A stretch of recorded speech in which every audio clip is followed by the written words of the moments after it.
The following program does not have a normal intro because I was really too busy smoothing other things over to get it done. So, Ori? Good evening, everybody. Welcome to Viewers Discretion. I'm your host, Joe Neerman, aka Good Lawgic. Hope your weekend has been going phenomenally well, that you've got your plans prepped aside so you have a 6-hour block of window time for me tomorrow when I will be having my New Year's Eve special with tons of guests and who knows, maybe a Super Bowl victory party. Might be, definitely will be, definitely, good chance, very not culty type of cult. I don't want to get too cocky. But yeah, it's probably gonna happen. Sorry, Shock. It's probably happening. If you're watching this, Andrew, this is my Good Logic Fantasy Football League. If you're watching, I think it's gonna happen. Anyhow, most of you don't care about that. What you care about is tonight's topic, which is the black-white supremacist. This is not Clayton Bigsby, though it could be, should be. Perhaps in Dave Chappelle's show isn't like as funny anymore. But apparently, a DEI director, yes, a DEI director, meaning one of the woke folk, was insufficiently woke, and she got fired. And we're going to hear her story. It's a lengthy interview that I plan on sharing with you. We're going to watch. I started watching it on my own, and I was like, oh, this is getting good. It starts slow. I'm warning you now. You might say, Joe, we'll be 10 minutes into it. Be like, Joe, what is this? What? Trust me, it just gets better and better. It's like sometimes like a fine wine. You just need to let it mature and age. And as it goes on and on, you're just like, these people are crazy. These people are nuts. They're out of their gourd. Oh my God. They're so nuts. Anyhow, so where I am, it's 1:51 in the morning. Where you are, I don't know what time it is, but wherever you are, as long as you're in somewhere in North America, tomorrow I will be celebrating New Year's with you, or at least giving you that opportunity. Not who else is saying that, right? Not too many people.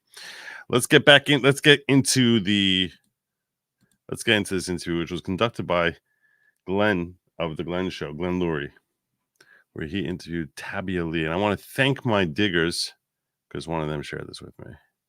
And this was a find. This was a good find. Like I said, the first 5 minutes or so, I was just like, what am I even watching here? We can even joke. Back. That's loud. Sorry. Oh, I should tell you one more thing. Just one more heads up before we start. So, kind of funny story. So I have like this issue. We'll call it a medical issue. Beyond the hacking and the coughing and the wheezing and the that you hear all the time, there's a different medical issue. So I'm just giving you a heads up about this because it may affect the output, the final product that I'm able to deliver to you. That issue is I have like this wax buildup in the ear canal. Now, to address this situation, they have something called earwax removal. I'm sufficiently adept at dealing with this that I know any of you who think in Q-tips, you're out of your minds. You don't know what the heck you're talking about. Just get away from me. I never want to hear any medical advice. And I'm not giving you medical. I'm sure as heck not giving you medical advice. Everyone knows I'm not giving medical advice. But yeah, so I started addressing this. My daughter came for Shabbos, the PA. I've mentioned her a few times. Phenomenal young woman. So she's a physician's assistant, which means that she knows infinitely more medicine than I will ever know in my life. And she was trying to help me out. So I got like the whole drops in the ear and laid on my side and let it like soak in there. I'm not even gonna describe what she's pulling out of there. I'm not even gonna begin to because you're all gonna be like, your stomach's gonna be turning. There was like, I don't know, like tomatoes in there. It was crazy. There was potatoes, there was tomatoes, there was cabbage. There was meat. I don't even understand how that happens. How is there meat? It was insane. Insane. I'm like totally cleared out. Okay, you think, fine, Joe, why do we even have to hear about this gross, disgusting story? Well, the reason is because that's what happened with my left ear. The right ear was not quite as neat and as clean, even though I'll tell you, even with the left ear, there was like a certain moment because she didn't have the right tools, so she wasn't able to see. There was a certain moment where it definitely felt as if there was some boring into my brain, completely unintentional and not at all her fault because given the conditions she was working under. And the upshot is, but that was okay. I got past that, started doing the right ear. And then Shabbos came, and I was like, all right, we'll do this after Shabbos. So we tried doing it tonight, and it's not going as well. It wasn't going as well. So the upshot ear is, as I just started playing this for a moment, this ear is much louder. It's like apples and oranges. It's like a whole different thing. And this ear is way more clogged. So now my balance is kind of like this. So if you see my head tilting to the side, or I guess kind of like this, because I hear, so like if you see my head like lopsiding over in the middle, or all of a sudden I just start talking like with loud noises, then you understand that my balance, and it's even affected my depth perception. Like it's hard for me to tell exactly how far away things are from me. It's really, it's a bit of a mess. I'm going to try and sort through it in ways that you barely will even be able to notice. You're not even going to think about it. Just forget the entire conversation. Forget everything I said till now. Just forget it. Just forget everything I said. Nothing happened. We didn't talk about anything. I don't know why I brought this up, but yeah, anyways, things will be fine. Perfect. Just completely perfect. Everything's going to be completely perfect. Just spot on perfect. All right. With that, let's get to the show. Let's get to the show, Joe. I don't want to hear about your sick body or whatever it is that's happening there. Patrick says, Happy New Year to you and yours, you Gen X animal. God bless you. Thank you, Patrick. I appreciate you, brother. And Happy New Year to you as well. To you and yours. You and yours. Okay, let's get it started. This is Glen Loury together with, I don't know, Tabia, something. Miss Lee. We'll call her Miss Lee. Let's get it started. It doesn't have to be through victims and oppressors, and we're perpetually in these roles, and we have to show solidarity because that's what... I think it's the music he plays in the background, which I'm like, Glenn, this is not working. You don't need the music. You don't need the music. I like Glenn. I do. I like Glenn. He's a good guy. He's a smart guy. I like him. He doesn't need the music. The music is just lulling me to sleep. It's like 1:57 in the morning. What some, sociologist is telling us, who we're uplifting and centering now. It doesn't have to be that way. There's better ways to do this work, and there are scholars who are talking about it. There are people developing curricula around it, and it's time for us to take a look at that and get back to the values that we hold dear. Otherwise, we're just going to be torn asunder by these divisive ideologies. Whoa, I got to pause for this. Griftlet number 4, going to be my first girl. Cheers. Salut. All right, Griftlet. A little griftette. Very exciting stuff. Well done, Grifty. Very, very excited. Very, very, very happy for you. May the birth be easy and may it bring you blessings of financial wealth that make it easier for you to support your family. Hello, everybody. Welcome to the Glen Show. I'm Glen Loury. I'm with Tabia Lee, who is a former Director of Diversity, Equity, and Inclusion at De Anza Community College in Cupertino, California. And has kindly agreed to join us here to talk about the links between the diversity, equity, and inclusion critical social justice movement and the problem of anti-Semitism on American college campuses that has been much discussed of late in the aftermath of the attack in southern Israel on October 7th and the war that has ensued as a result of that. We're not necessarily here to talk about the Middle East or anything like that, but thank you very much, Tate. Yeah, I don't want you to talk about the Middle East. I don't want to hear about it. But I even don't want to hear much about the anti-Semitism on campuses. I will say this, though. There's obviously, you probably have heard this mindless, this growing outrage where Israel is referred to as engaging in genocide. I'm just going to say that anyone who says Israel is engaging in genocide is a mindless douchebag and a purveyor of evil. And I can back up all three of those. Mindless, douchebag, purveyor of evil. Anyone who says it. And there's a few reasons. You know what? I'm even going to do it now. I'm going to get it off my chest now. Let me get this off my chest because I've been thinking about this. Okay? Mindless douchebag. I don't say that lightly. The reason I say that these people who scream genocide are mindless douchebag is because what they do is this.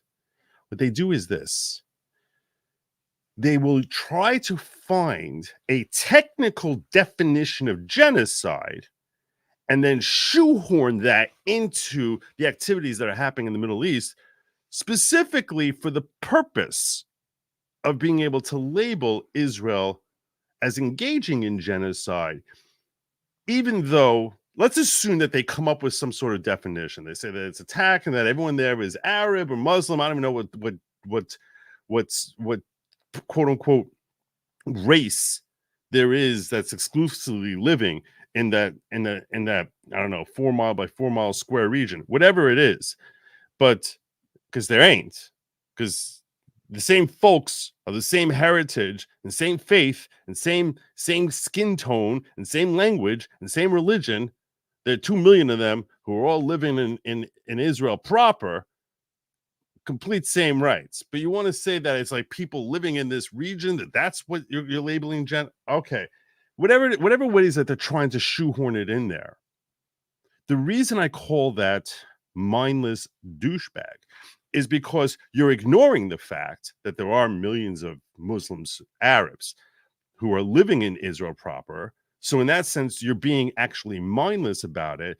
But it's also that you're taking the term genocide, which is a very charged term. It's something that's designed to charge people. It's designed the same way. It's no different than when people scream at you, racist, racist, racist. Over here now, what they've done is they basically done the same thing with the term genocide. And the reason that there's such a douchebag for doing this is because any person who's actually engaged in real genocide, like that suffering of people who engage in real genocide, and I'm not talking exclusively the Holocaust, I'm talking about Armenians, I'm talking about Uyghurs, I'm talking about people across the globe more recently than the Holocaust who are genuine victims of genocide. You are completely spitting in their face, and that makes you a douchebag. Because you're basically trying to find some way that I can technically try and apply this term based on some Webster's definition or some UN definition or some other definition to use the term, even though in this setting, it doesn't mean anything like what it's meant every other time humans have ever used the term genocide ever.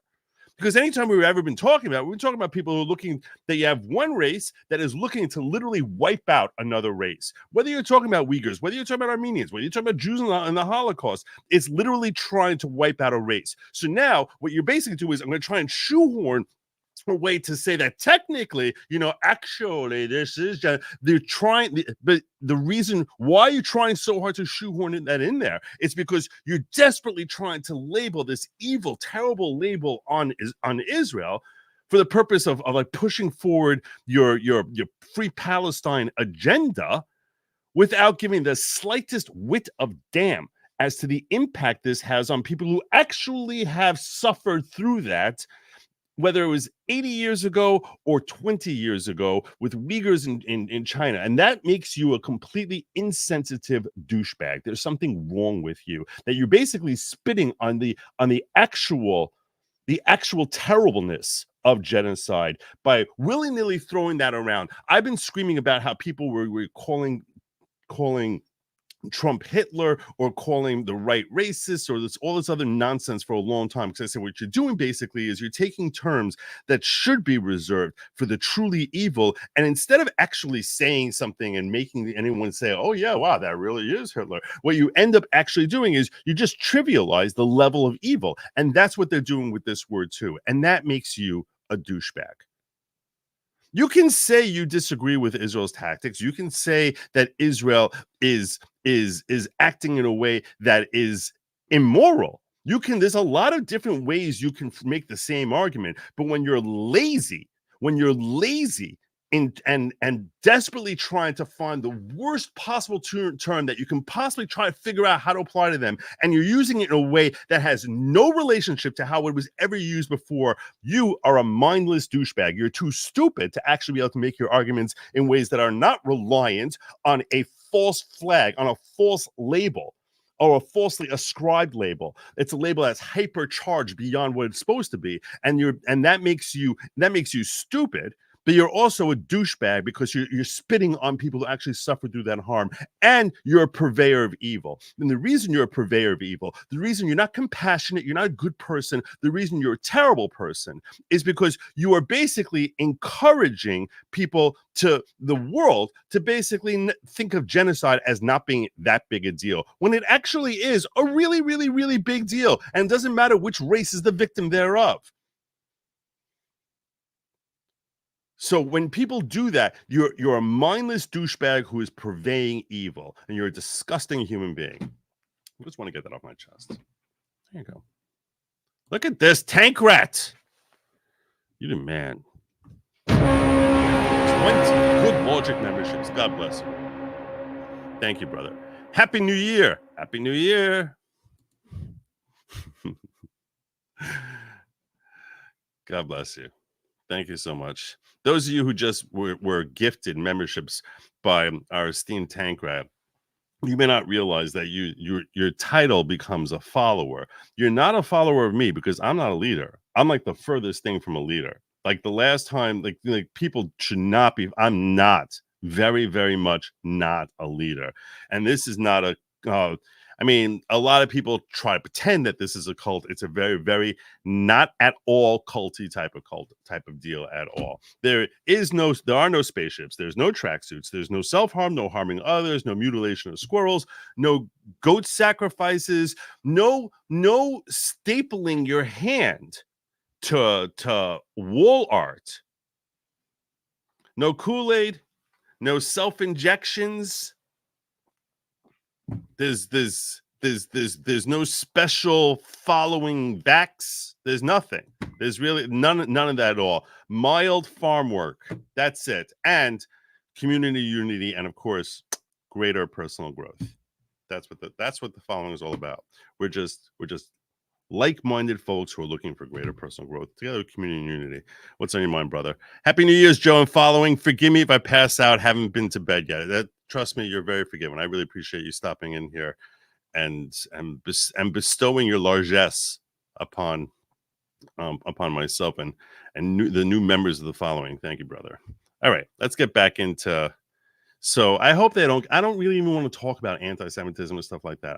I was simply talking about the term genocide being inappropriately thrown around and bandied about, and it's purposefully being inappropriately thrown around, and it's gross. It's disgusting.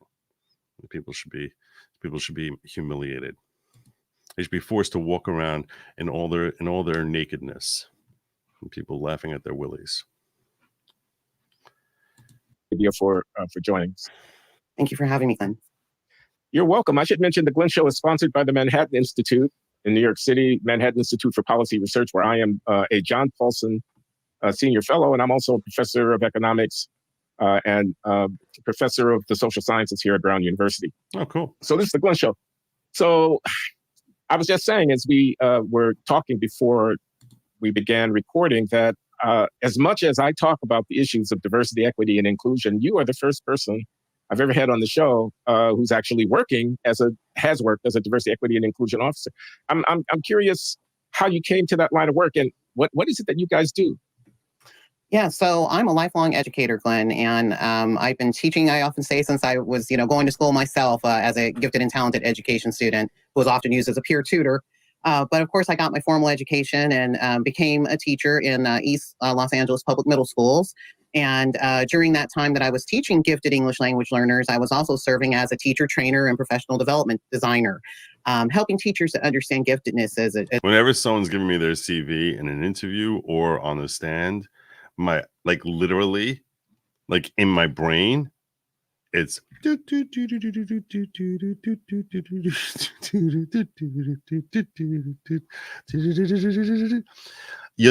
think you'll ever hear me ask someone, give me your I mean, yeah. And he didn't really ask that question, but yeah, I can't stand when they go through the whole CV. And everyone, educators in general, or people who feel like they have a significant education, tend to love rolling off their CV.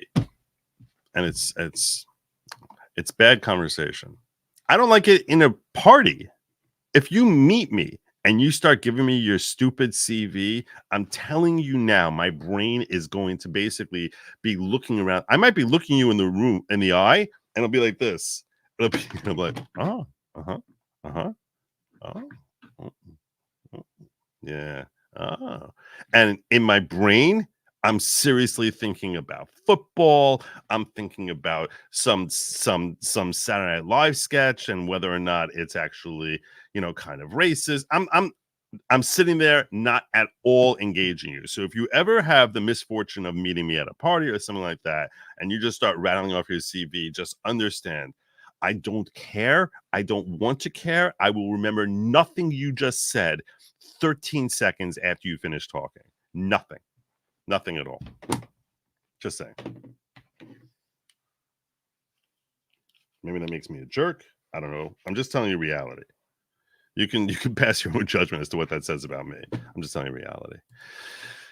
There's an annoying trend by the American public to glorify all Bond right-wing dissident groups across the world as plucky underdogs looking to do good. It's utterly false. Most dissidents are insane. Probably so. Tank Rat. I'll give you another one of these. In fact, I probably should have given you. I should give you this because this is why I say I hate people, because the stupid herd thinking. Raven came out and said she's an American, not an African American. She said her roots are in Louisiana, not Africa. Yeah, I don't know. I saw a clip of that. She's got like this purple hair or like this multicolored hair. I didn't know who the actress was. I just knew it was someone who was sitting with Oprah, and basically I saw a clip of what you're describing, where Oprah was trying to get her to like back away from claiming that she's not African American, and because apparently I guess she is, even though she doesn't really look she doesn't look like she got much more pigmentation than I got, but maybe she does. Maybe genetically, no one cares. Nobody cares at all. And I say kudos to that woman. Kudos to her for standing up to Oprah and saying, I'm from Louisiana. That's what matters. That's all that matters. Who cares? Like, who cares? The only people who care are people trying to claim you as if you're some sort of representative. That's the only people who care. As a translingual learning need. And this was in California during the time of English only instruction. It was like legislated for that. So they had pushed all of the languages out of the schools. And some teachers have perceptions that if you weren't English language proficient, you couldn't possibly be gifted. So I was helping teachers understand diversity of thinking and minds, even at that time. And then, as I just went on. Diversity of thinking and of minds has nothing to do with DEI. Like literally less. It's almost the antithesis of DEI. I was always looking at, how can we have more inclusive learning environments, and looking to build that in my classroom. So I designed a civic education program for the students and teachers, and taught English and social studies, and it's just always been something that I've been passionate about. Just better teaching as a craft. After I got my doctorate, I warned you. The first 5 minutes here are like death.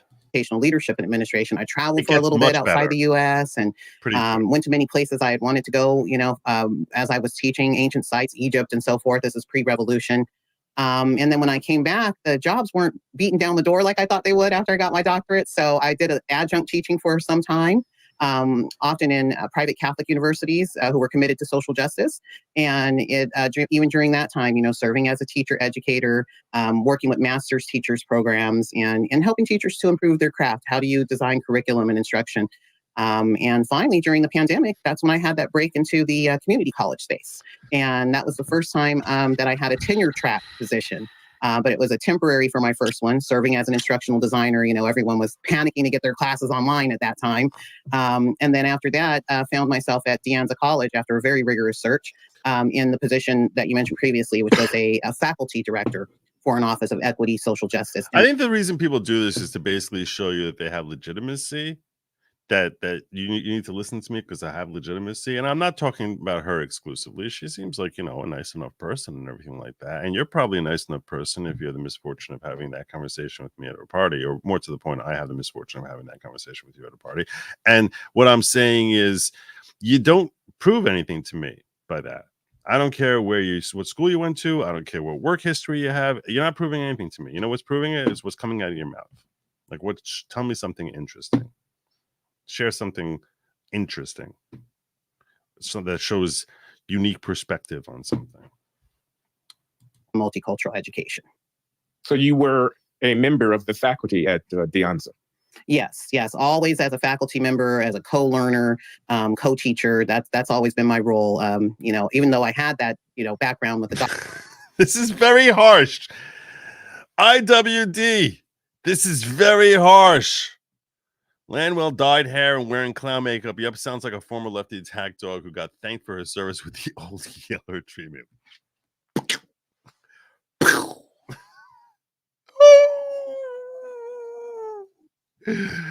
Got what she deserved. Well, we'll see. We'll see if she got what she deserves. Because let's hear what she's describing is not actually embracing what DEI is. From what I heard, I made it about here. I got 26 minutes in, and I was like, oh, this is good enough for me to share. So I didn't hear much from her that sounded kind of that woke. Doctorate in educational leadership. It was for teacher leadership. I'm always focused on what's going on in the trenches.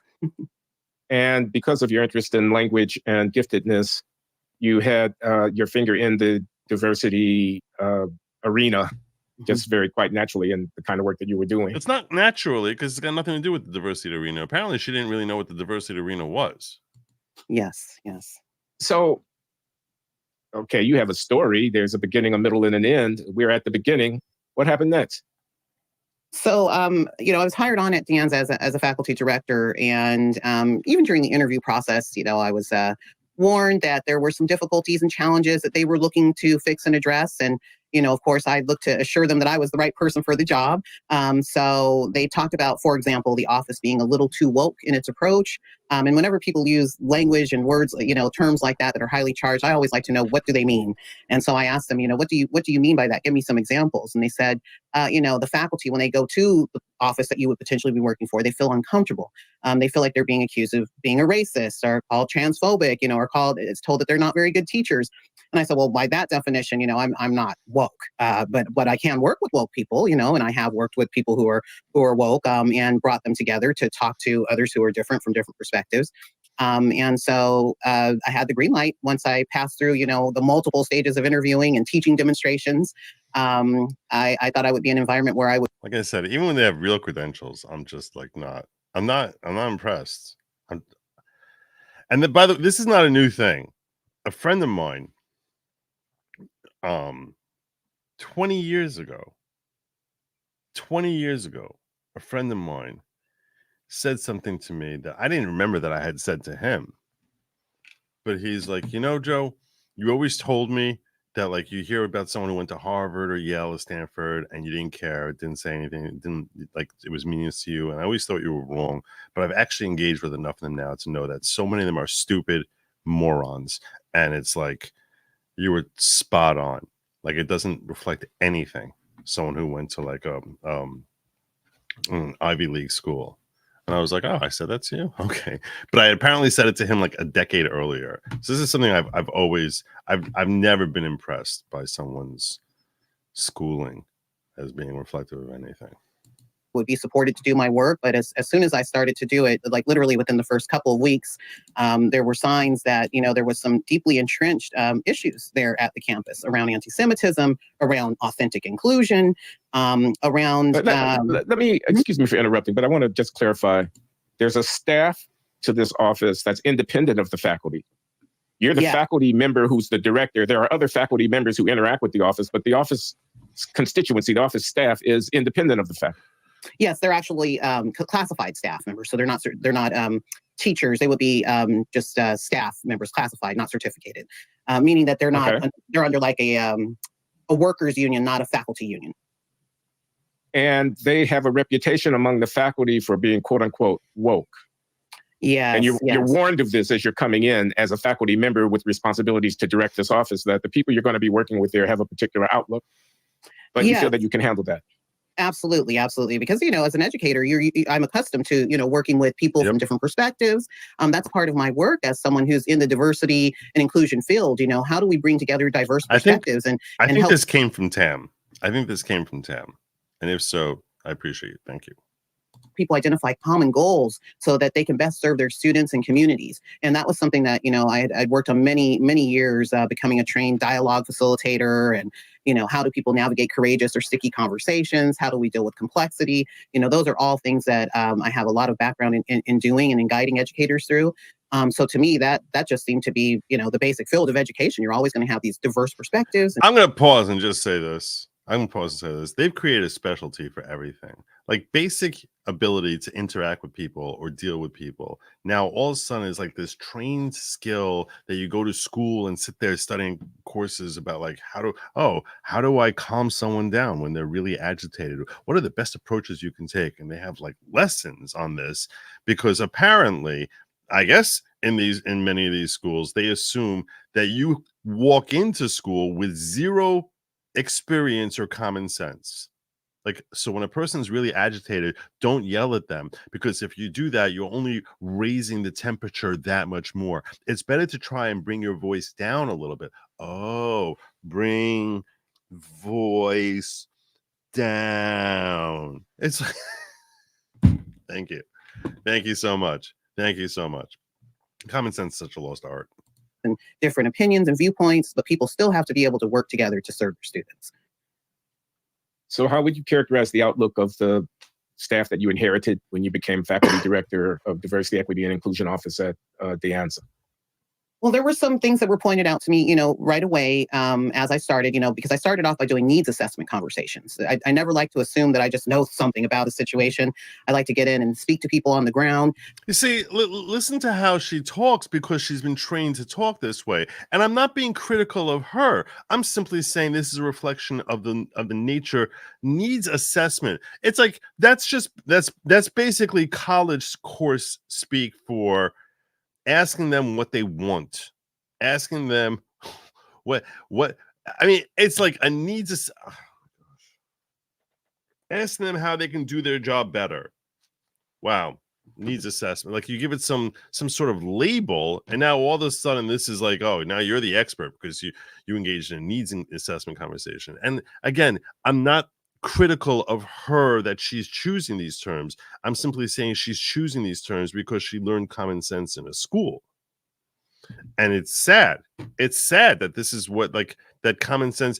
I'm positive that her grandparents, her grandmother, had every bit the same understanding as how to deal with people. I have no idea who her grandmother is. I have no idea anything about her. I'm simply saying this. I am positive that her grandmother engaged in many needs assessment conversations with folks without ever once referring to it as a needs assessment conversation. So I did over 60 hours of needs assessment conversations. And some of the first ones that I did were with the staff members. I wanted to see, what were the challenges they saw? How did they see the campus? And in one of the first ones, so it's a small office, 2 staff members, myself, and a supervising dean of equity and engagement. And one of the people who I first interviewed told me that they were a finalist for the position that I was in. And they told me that they were a former student at De Anza College, and they just didn't understand why I, as an outsider. So someone who's working directly under her lost out to her and is bitter that she got the job. Was selected. They had heard nothing about me. They didn't know what my commitment was to equity. And they basically told me at the end of the conversation that I would have a rough ride ahead of me. And they felt entitled to my position. And so that was an interesting thing to kind of walk into and to have that interpersonal component initially. But that quickly turned from just a one-to-one thing to a larger group dynamic during one of our first team meetings, which was shortly after that, initial needs assessment conversation. And that same person accused me of white speaking, white splaining, and supporting white supremacy during a team meeting. White speaking, maybe because you're calling it needs assessment, as opposed to saying what's on your mind, like folks do. Maybe it could be that her own education ended up biting her in the bugaboo. I'm just saying. If you had to hire another attorney, Cardozo, Touro grad, or Harvard, Yale, I would say Fordham, but that's because that's my alma mater. So,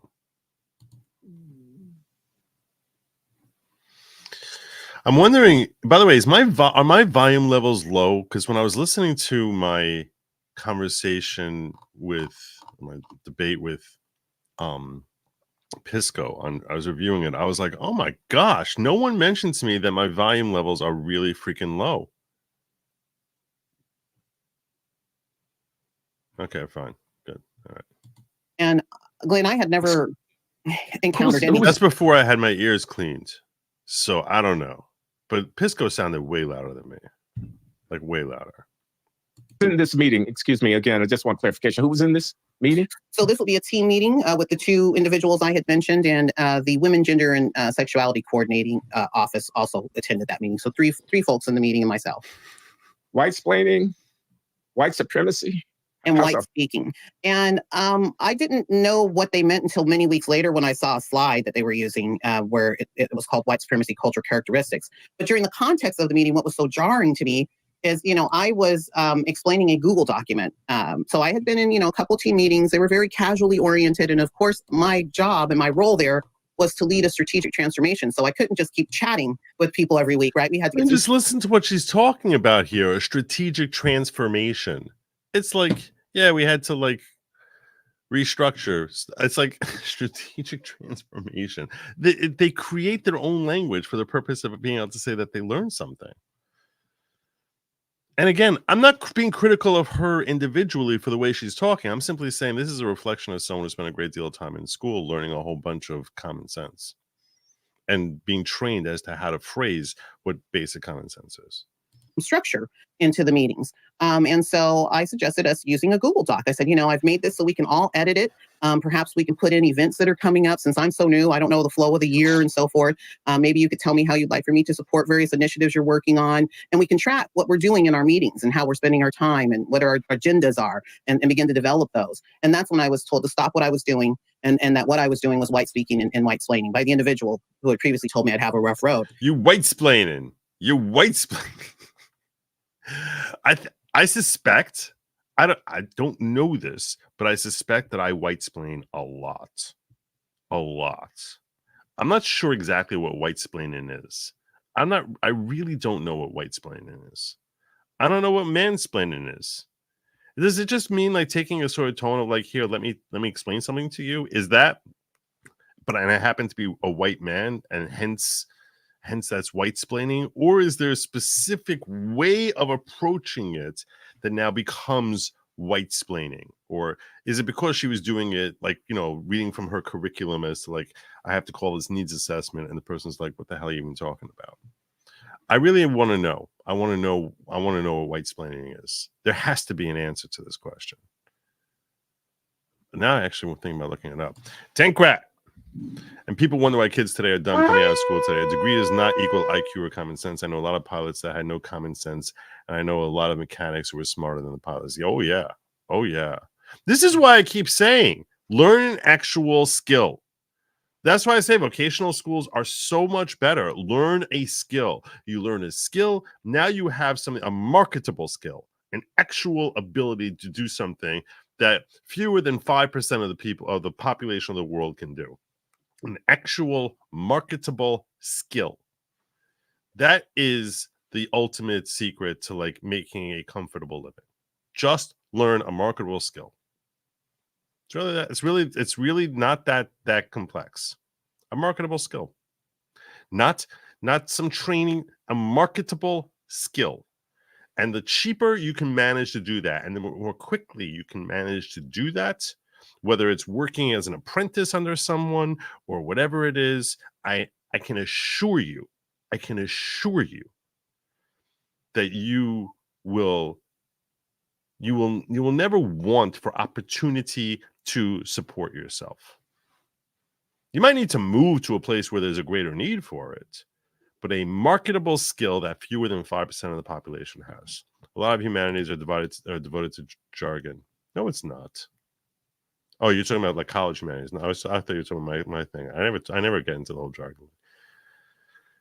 Maybe, I don't know. Maybe. And I was so shocked to hear those words used against me as a Black woman, a racialized Black woman. I had never in my teaching career heard other teachers talk to each other in such a way or say such words to each other.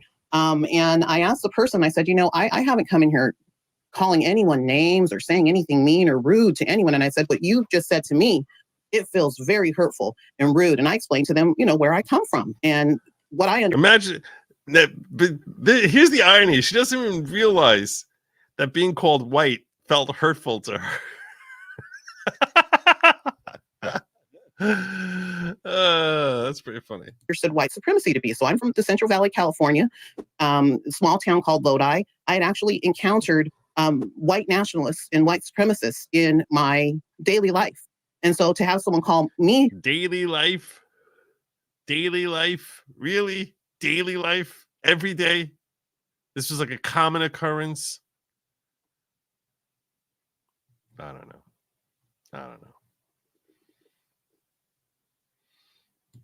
That a white supremacist and saying I'm supporting white supremacy or white speaking and white splaining. I said, I don't like that kind of engagement with each other. Let's not call each other names. Let's just keep things professional. And when I said that, I was viewed as offensive to the other individuals on the call. And why I say that is because all their faces changed as though I was now injuring the person who had said those terrible words to me just by saying, please don't say those things.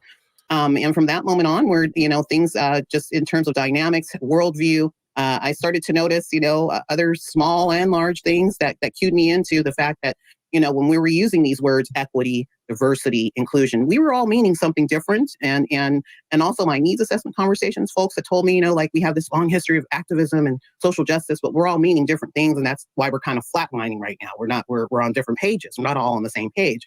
So I don't even know who we is in this context. Does this mean we people across the country? Does this mean we people in our schools? Does this mean I don't know what the heck I'm not exactly sure what she's talking about. In fact, I wouldn't even say not exactly. I'm just going to say I don't know what she's talking about. I don't know what she's saying. So that's did you say? Excuse me again. Did you say that there was a dean who had oversight responsibilities in this area? I'm just wondering where he or she weighed in this process that you're describing. Yes, there was a supervising dean. And after this event happened where I was called a white supremacist and white speaking and white splaining, I went to the dean because she claims she ain't woke. Like, I don't know what the heck is happening. I don't know what's happening. This is why I'm so confused. I'm very confused by what she's talking about here. That's why I think it's funny. I do believe this is a story of the left eating their own and not recognizing how racist they are. Like just completely oblivious to how racist they are. Not simply against white people, against Black people.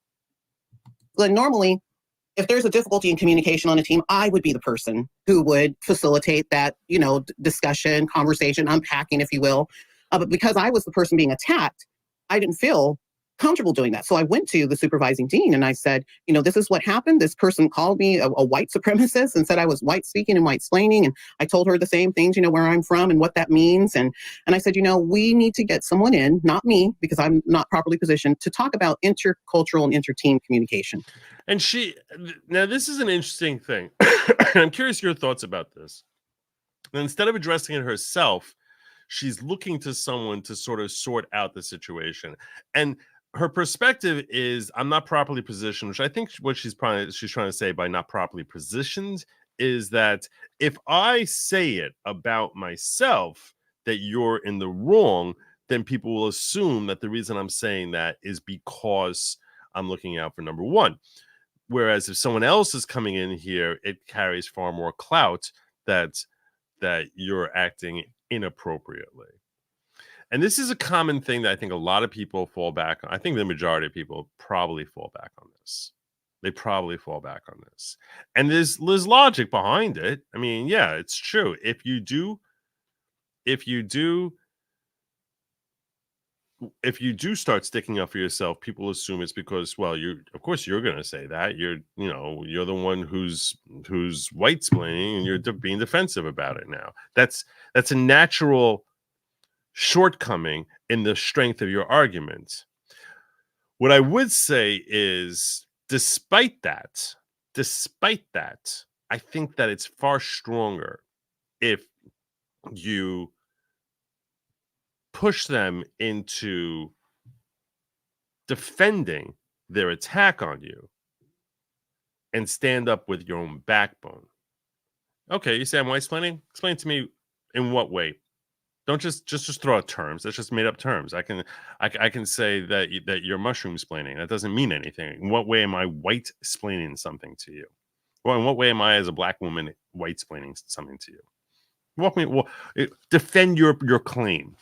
Force them to examine the idiocy of their attack on you is a far more effective way of showing your genuine leadership and ability to handle the situation, rather than saying, "Daddy, please help me." Now, again, I'm not trying to be judgmental of her on this, because I think most people probably would do what she did.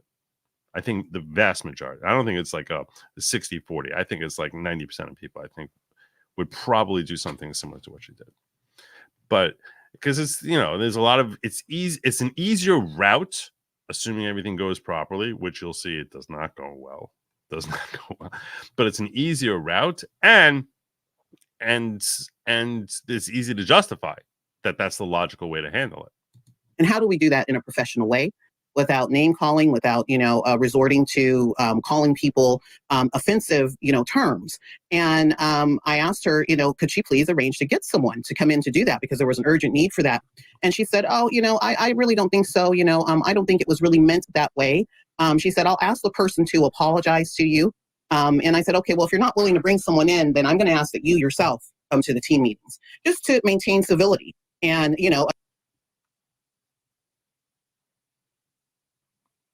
that call a civil discourse, because for me, I'm not comfortable talking to folks who have called me a white supremacist and other harmful and derogatory terms. And when she's doing this, she's basically saying, "I'm not equipped to handle this job." That's what she's conveying, and she doesn't realize that, because she doesn't have common sense. She only has what she was taught in school, but she doesn't understand that she's conveying, "I'm ill-equipped to handle this job." So I said, we need someone, with a supervising capacity, because I had no supervising capacity. We're, equals, to come in and just maintain an environment of civil discourse. And see, that's saying, I need daddy here to make sure the kids are playing fairly. Or mommy, whatever. But the point being, I need some person who's recognized authority in order to maintain my position, who's going to basically have my back and protect me from these bullies. That's not how you handle this.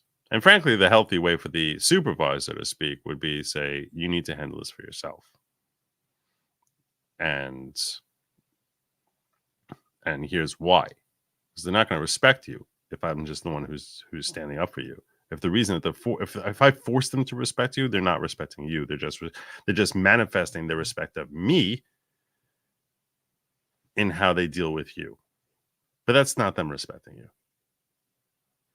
And the dean started to come to the meetings, Glenn, but they didn't maintain an environment of civil discourse. They actually became the ringleader of a harassing and bullying environment. Not sure. And everyone else deferred to that person.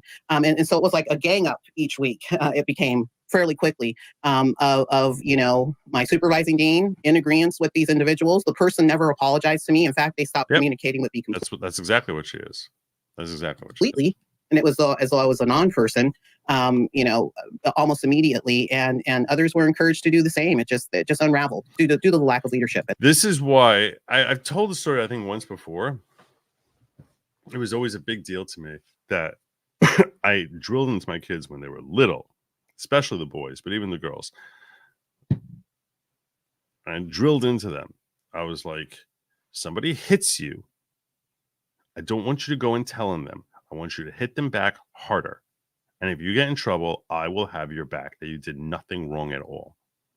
Said, outside of your siblings, I don't want you beating up. I don't want my kids beating each other up.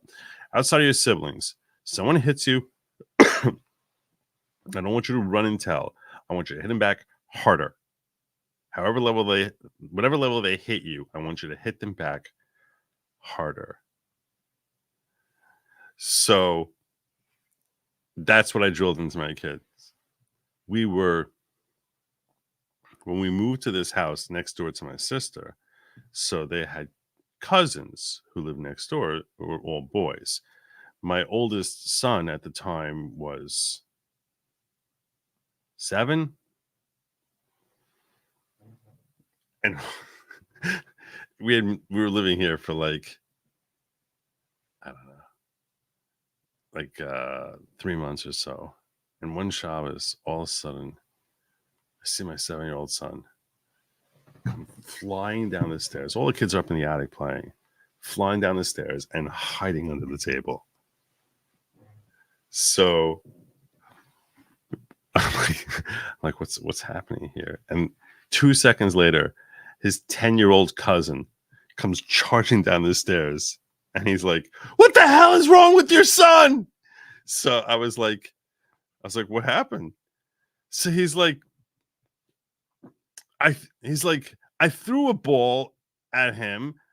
I was like throwing it to him, and he had his back, and he has back to me. So it hit him in the back of the head. And the next thing I know, he's tackling me and punching me. And then he ran away. And I just started laughing. I was like, you sort of need to assess and make sure that the person did it on purpose. It wasn't an accident. But good job. You start up with someone 3 years older than him, like 4 inches taller than him. I was really proud. He didn't he didn't wet himself. Yeah, okay, he misapplied it, but yeah, that's not an easy thing to do at all. That's not easy. So you gotta give props. I gave props. So I apologize. I was like, look, he probably thought you did it on purpose. That's what happened there. Sorry. But now they're really close. They're good friends. But it was pretty funny. I was so proud. At the senior leadership level as well.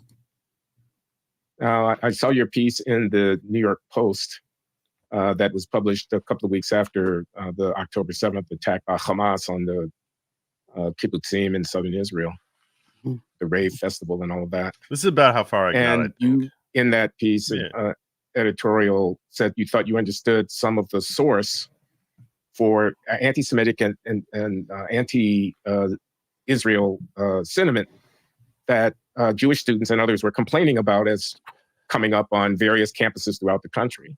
Mm-hmm. And I just wanted to give you the opportunity to explain what you see as the source of that and how it connects to your experience that you've just been describing in diversity, equity, and inclusion management at De Anza. Yes. So, when I was asked about, post October 7th, campus environments and was I surprised at it? I said I was absolutely not surprised, Glenn. Because the things that I had seen very up close, from 2021 all the way through 2023 at De Anza College and other California community colleges, had shown me the environment that is being produced and guided by senior leadership members as well as faculty members on campuses. And what I mean by that is we had community members come in right when I first started. They went to the Equity Action Council, which is supposed to make the campus a more equitable campus as well. Again, this is all taxpayer funded. Taxpayer dollars at work. And community members said, the environment here is hostile towards Jewish faculty, staff, and students. They gave multiple examples, and they gave us some recommendations and some asks that would make them as a community feel more welcome, more included, and more like they belonged on campus. It was things, Glenn, like, please don't start the academic calendar on Rosh Hashanah or, other high holy holidays of the Jewish faith. It had been happening, they told us, for decades. And there had been many complaints made, no changes made. They also mentioned for the students, we have a website page that says Standing Against Racism. And they had some, Black Lives Matter Global Foundation flags up there and Stop AAPI Hate, statements and slogans up there. And they said, would you please just add a little section there that says, we stand against anti-Semitism as well. And they cited the rise in campus anti-Semitism. And, we can even give you cut and paste, that you could put up there saying we stand against it. When we took this back to my team to talk about it, because it wasn't discussed in the Equity Action Council, and we had these written recommendations, I said, I'd like to get to work on these things. Not only did this person come to the Equity Action Council, but I shared with the team that I had these need assessment conversations where faculty members and even senior leadership had mentioned to me these problems with anti-Semitism. And I said, so what are we going to do? And the supervising dean said, we're going to do nothing about it. And I said, we're going to do nothing. She said, we also have recommendations from CARE, which is the Council on Islamic Relations. And we've done nothing about those either. And I said, well, could I see those? I mean, my job is to increase inclusion. I'd like to see if any community member or group is asking us to make change. And I was never shown those recommendations from CARE. And when I said, why are we not going to work on, anti-Semitism? It's a clear issue. There's not even a definition of it on our campus. It's something we need to work around. I was told that Jews are white oppressors. And as such, told by whom? I'm sorry. Told by whom? Supervising dean. The supervising dean. There you go. There you go. Good explanation right there. Good explanation. Clearly, there's so much, that's obvious. And that our role and our focus in our department is decentering whiteness. And that's what we needed to be focused on. And I had never heard. How about just decentering hate in general? Doesn't matter whether the person is black or white. What about that? Just like decentering hate. Stupid people. Such terms, that was not in the job description. That was not in any institutional document. Skippy. This is in our conversation as a team of why we're not going to do this. And later, as I, began to understand their ideology that they were. She referenced Rosh Hashanah, means this is a Jewish New Year. Rosh means head, Hashanah of the year. It's the Jewish New Year. It's considered one of the high holidays. Working from that became my, I wanted to know, who am I surrounded by? What are they meaning? What are they saying? That's when I, started to unpack and look at what they were talking about when they were mentioning white supremacy culture. They meaning my dean and my staff members. I saw one of their slides and it had these poison bottles on it. And it had things like being on time, being objective. And they kept putting it up in their meetings that they would host or with guests that they would invite to campus. We're here in Zoom. This is all digital during the pandemic time. And so one day it had a citation and I went and looked up who is that? And I found Timo Okun's work, Okun and Jones. And then I started to better understand what they were meaning when they were saying white supremacist and calling me that and accusing me of that because I was attempting to set an agenda in the meeting that was considered to be offensive to their worldview. But Glenn, I felt offended because it was as though they were telling me they had an expectation of me they use this term BIPOC, it's Black, Indigenous, Person of Color. They set the world up in a binary between BIPOC and white people. And so their expectation of BIPOC people is that we're not on time. We don't set agendas. We don't look at the written word. We should be doing what she's saying there said. They're like, wait, be on time? That's totally racist. That's totally racist. What are you talking about? Everything actively against that. And to me, that's setting yourself and your students and your community up for failure. All the things I had taught my students to value, how do you become young scholars? How do you contribute to your community and be involved civically? It involved the things, the characteristics that they're calling and labeling white supremacy culture and giving to, white supremacy culture. And I find that deeply offensive because, that means they have low expectations of me. I'm supposed to be the opposite of that, the embodiment, the opposite of that in this equity, faculty director role. Just realizing their low expectations of me and their assumptions about me, just based purely on how I look from the outside. I found that to be very hypocritical of everything that they talk about, when they say they want people to be their authentic selves and their whole selves. That's not what was happening there. And then the answer I was given on why the dean and the supporting staff would not support any work around anti-Semitism, that was also offensive to me as an educator, because to me, that was something that was a basic. Like if you have a group that says, we feel like we're being pushed out and it's hostile for us, and your role and you're being paid, with the community funds to make this a more inclusive environment, and to have people say, no, we're not going to do that. They're white oppressors. And when I pointed out, the Jewish diaspora is very diverse. It's rich. It's broad. How can you classify, that group? Show me where. Even if they were white, even if every Jew ever was white, who cares? Like, this is so stupid. This is hilarious.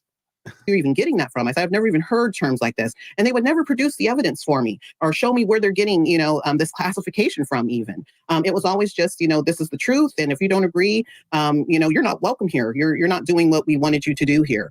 And so I had to literally just go to community members and to the faculty members who had pointed out to me the problems. And I had to work without a budget and bring in speakers and, try to do some education around it for the community, because that was what I was there to do.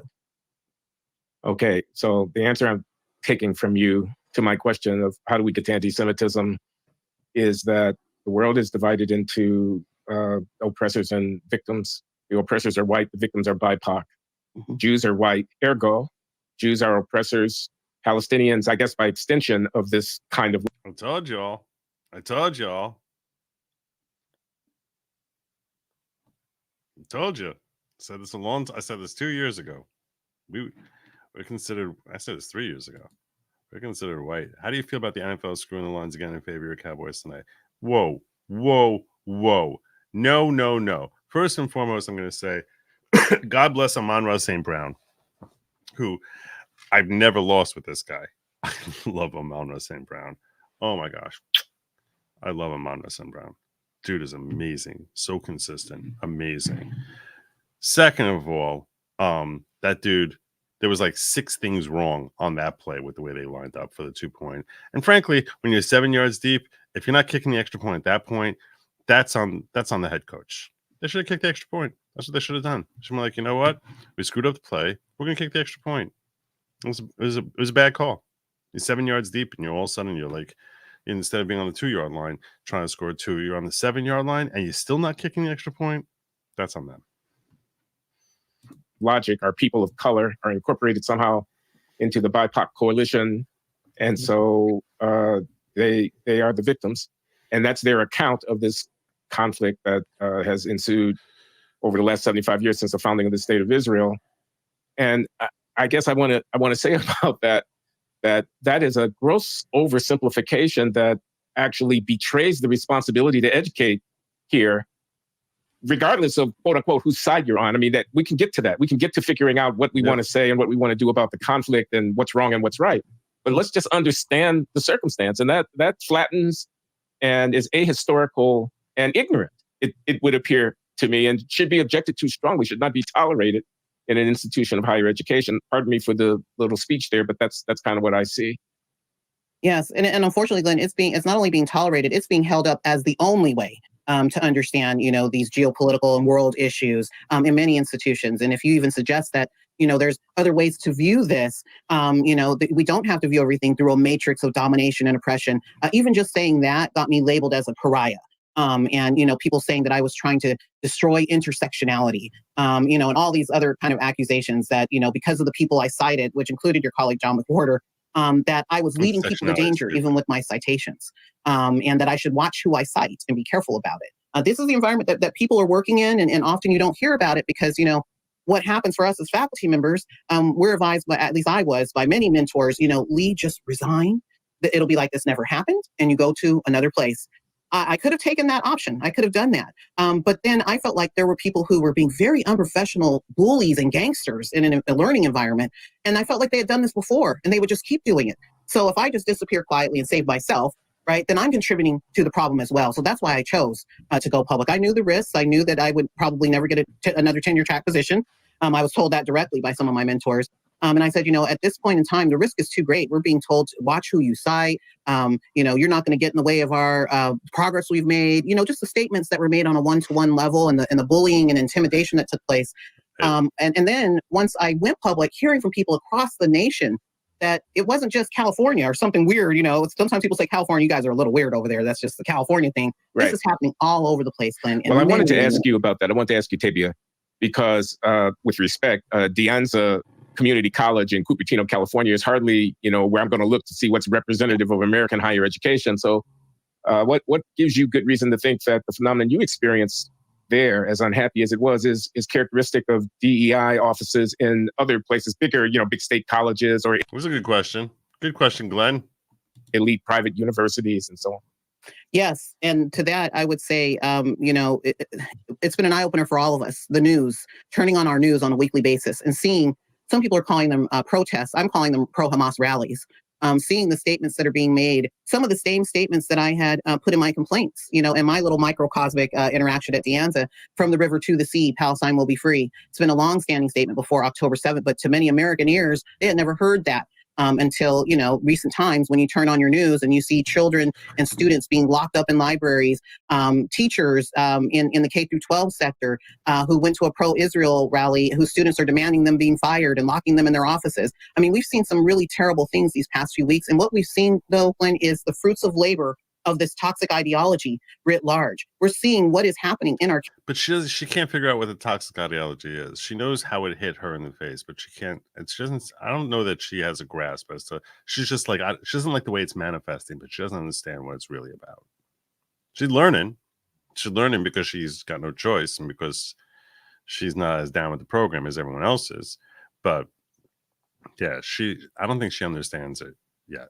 K through 12 schools, as well as in our colleges and universities. And it's not just California, it's New York, it's a small town, it's a large town. We're seeing it throughout the nation. It's in Washington, D.C. We're seeing people and students, things I never thought I would see on a large scale, celebrating terrorists and terrorism.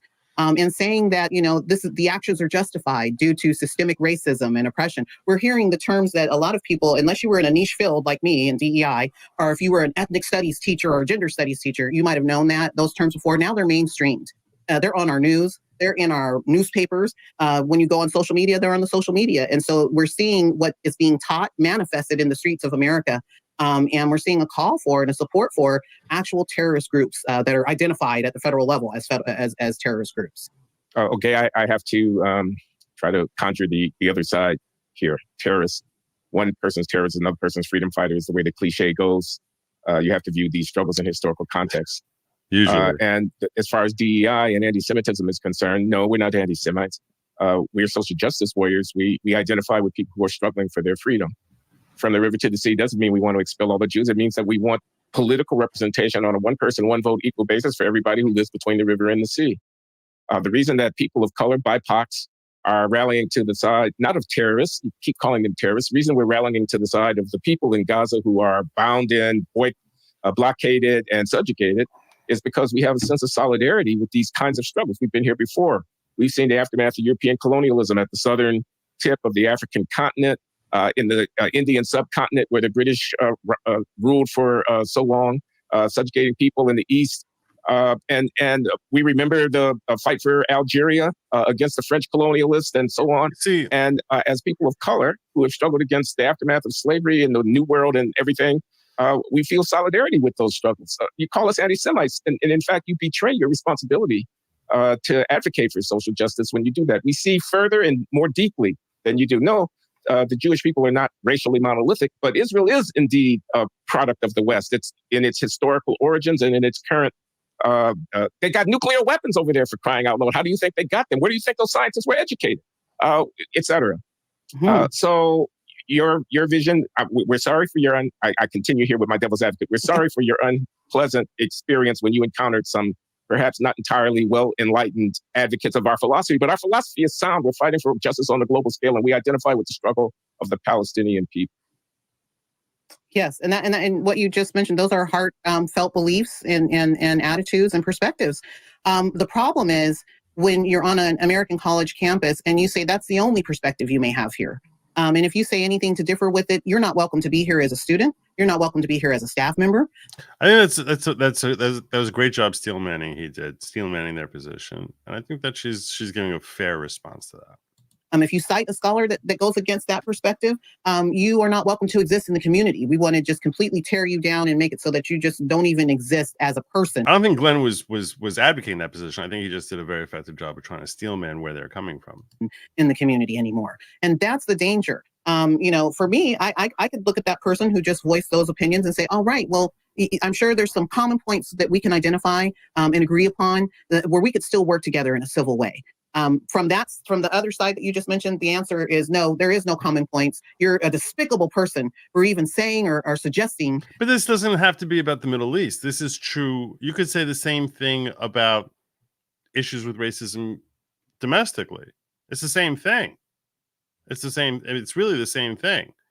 Now, the problem is I don't think she recognizes that. I mean, she's able to identify when she, for one reason or another, is able to identify with, Jews who she's looking at as being a minority, but she's not able. It doesn't seem like she's able to extract that point when it comes to white people at home. That there's another way to view this, and it's like only because she's able to wrap her head around this because she recognizes Jews are a relatively small percentage of the global population, and she's contrasting that where she can't wrap her head around that as to like how messed up this entire thing is when it comes to white people in general. And out of solidarity, we're going to make sure we eliminate you and you're neutralized out of the space. And that's the difference between the different perspectives. Someone coming from a classical perspective like myself who's able to say, we can agree to disagree, right? And we can still work together and hold hands. We can even march together, on some common points. No, there's none of that. There's a pushing out. And even if we disagree on the slogans and on the way that the points of history itself, that becomes a reason to eliminate somebody and to neutralize them. There cannot be viewpoint diversity or even different ways of understanding the world beyond what's being pushed as an orthodoxy upon everybody. Did you get any kind of support from the students as your drama was unfolding at De Anza? Yes, I did. I had support from the student government, as well as, some individual faculty members. But student government was strongly supportive when I talked about expanding our understanding of heritage months, recognizing months that we had never recognized on the campus, like Jewish American Heritage Month, Arab American Heritage Month. We had never recognized any of those kinds of things because there's You see, so she's expressing her frustration with Jews not being recognized as a minority. You don't need to be recognized as a minority in population in order for you to just express the idea of, hey, this is just how humans should be treating each other and focusing. She's unwilling to call out intersectionality for the crap that it is. That's why she's really having a problem. The black-white binary, and those are the two groups that get focused on in this worldview. And I was just pointing out the richness of our community, and our student government made a resolution to support the work of the Heritage Month work group, and several of them joined that campus-wide work group. So there was strong support from students. It was these radicalized extremist faculty members, who were seated on my tenure review committee, and who made the ultimate decisions, who attacked me for purely ideological reasons, and they were even against the work of the Heritage Month work group. So no authentic inclusion, because if it's not focused on what they call decentering whiteness, which really turns out, Glen, to be anti-whiteness, like it's against anything that appears to be white or white adjacent or white associated. We're getting there. It's a very hateful and limiting way of seeing the world. Okay, you're getting there. Good. Seeing your peers, seeing your college community, but it's not just there. It's on many campuses, and now the rest of the world is starting to see it because we're seeing them spill out into the streets. The students and the protesters who are getting extra credit, from their professors and being encouraged to go participate in these die-ins and all of these other social actions that we're seeing under this toxic critical social justice umbrella.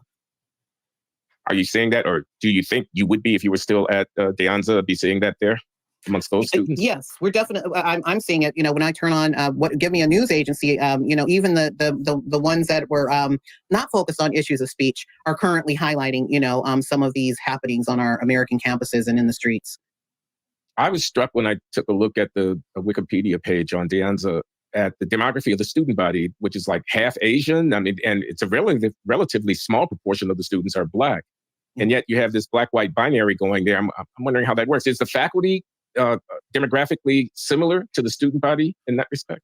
No, it's not. If you were looking like it in terms of, understanding equity and equality as representation, no, it's not representative. It's not matching the student body, the faculty. How does it differ? There would be more white representation among the faculty there. Mm-hmm. And the whites are, quote unquote, woke in the main? The majority, and if you're not, you just stay quiet because you see the steamroller that will come over you if you dare to offend or say something different.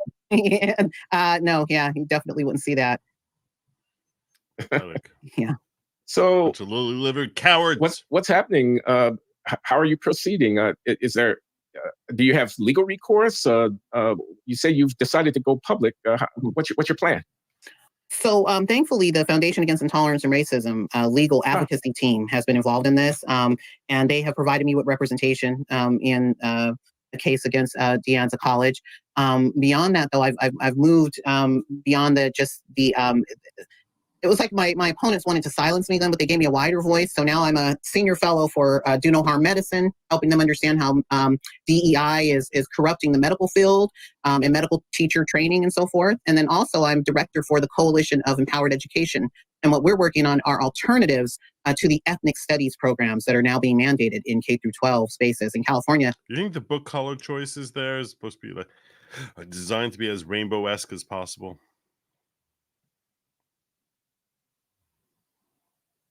I don't know. Multi-ethnic coalition of parents, educators, and concerned citizens who oppose dogmatic, politicized agendas in K through 12 education across the country.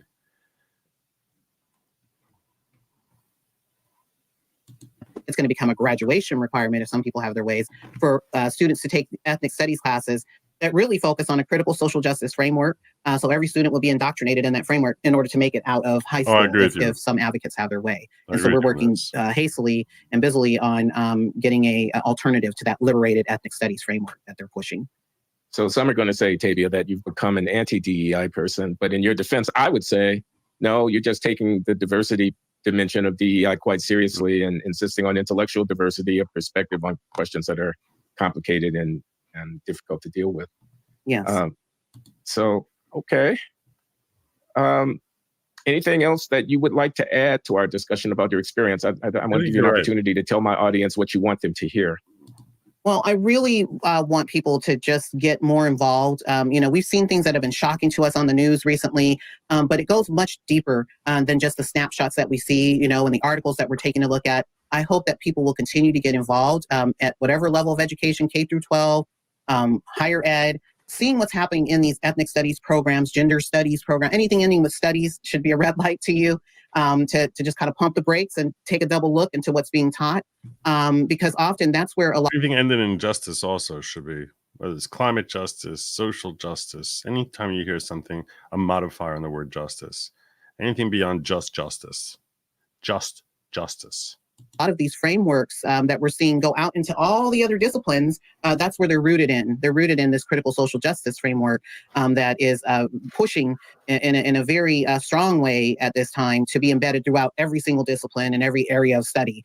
It's definitely a worldview. It's a way of understanding the world. And I would encourage people, when you're seeing the terms, the curriculum exercises, a focus on race, a focus on gender, a focus on check boxes instead of whole people and whole communities and cultures, and pluralism, which is what, America has been founded on. When you see that anti-American stream, even in your American studies classes, start to question it and ask these faculty members and the school presidents and the board members, what is going on here and what are we trying to create for our communities? Why are we saying there's only one way to view an issue or a subject area when there's many ways to view it? And that's what's beautiful about learning and teaching, when we're able to see that. And why can't we have ethnic studies that's taught in a pro-American way? In a way that honors the pluralism and the wonderful value of all these different ethnicities and cultures that have contributed to the fabric of America. And that doesn't mean... I'm not going to kid you, by the way, on the whole climate justice thing and the whole climate change issue. I can't deny the fact that I was thinking yesterday when I walked outside in New York on December 30th, and it was, I don't know, 45, 50 degrees. But I was like, it's really much milder than I remember winters being. Like I was like trying to figure out like what is the coldest month, and I know it tends to get colder into January and February, but I was just like, well, it's much milder than I remember it being. But then I thought about it. I was like, our summers are milder too. I think we just have milder weather. I think it's a blessing from God. Milder weather. I think that's what it is. Because summers seem much milder too. We're abandoning, the hard issues that we all need to face and look at. That doesn't mean we're painting them with a rainbow or anything like that. You can look at everything in American history and in, American society and understand the different contributions that have been made through a lens of resilience, through a lens of human dignity and human agency. It doesn't have to be through victims and oppressors, and we're perpetually in these roles, and we have to show solidarity because that's what some, sociologist is telling us, who we're uplifting and centering now. It doesn't have to be that way. There's better ways to do this work, and there are scholars who are talking about it. There are people developing curricula around it, and it's time for us to take a look at that and get back to the values that we hold dear. Otherwise, we're just going to be torn asunder by these divisive ideologies. Well, if that was a sermon, I'd be saying amen right now. Amen. But you mentioned that the sickness here that we're identifying, which might have its genesis and critical social justice thought in the studies departments can creep into other areas. And you mentioned the Do No Harm initiative. And we have a few minutes here. Can you tell us a little bit about that what, in medicine and how you got there? Because your background doesn't seem to naturally lend itself to medicine, although you're very strong on the issues of diversity. But anyway, Do No Harm? Yeah. Focus on racism, focus on misogyny and misandry. Focus on rich people, get their private jets because we live in the pods and eat the bugs. Eat the bugs. So I'm really thankful to be a senior fellow with them. I was tapped due to my work around a concept that I coined in the early 2000s, ideology and practice. And this is an understanding that I've brought to teachers to help them understand that they do enact and embody different ideologies in their daily practice, in their interaction with students, in their interaction with communities. There are race and gender and political and religious ideologies embedded in those interactions, and just getting teachers to be more aware of that. How that connects to Do No Harm is they're attempting, Do No Harm medicine, is they're attempting to expose some of the ideologies that have crept into the training of medical and health professionals. And as they started to examine the curricula, the training, the continuing education programs, they saw that there was a worldview being advanced upon doctors and medical professionals, that they should begin to focus on racial justice, health equity, all of these other terms that don't have anything to do with treating the patient that's immediately in front of you, but that are more socially focused. The milder weather in northern tier this winter is because of El Nino. It has moved the winter jet stream to the south across Southern California, Arizona, Texas, etc. Okay, I'd forgotten about this. This was a thought that crossed my mind yesterday. And this is a little bit off topic, but I want to just like share this thought with you that I don't know if anyone's ever considered before. Do you know how, like, okay, most of us are living in the northern hemisphere, like north of the equator?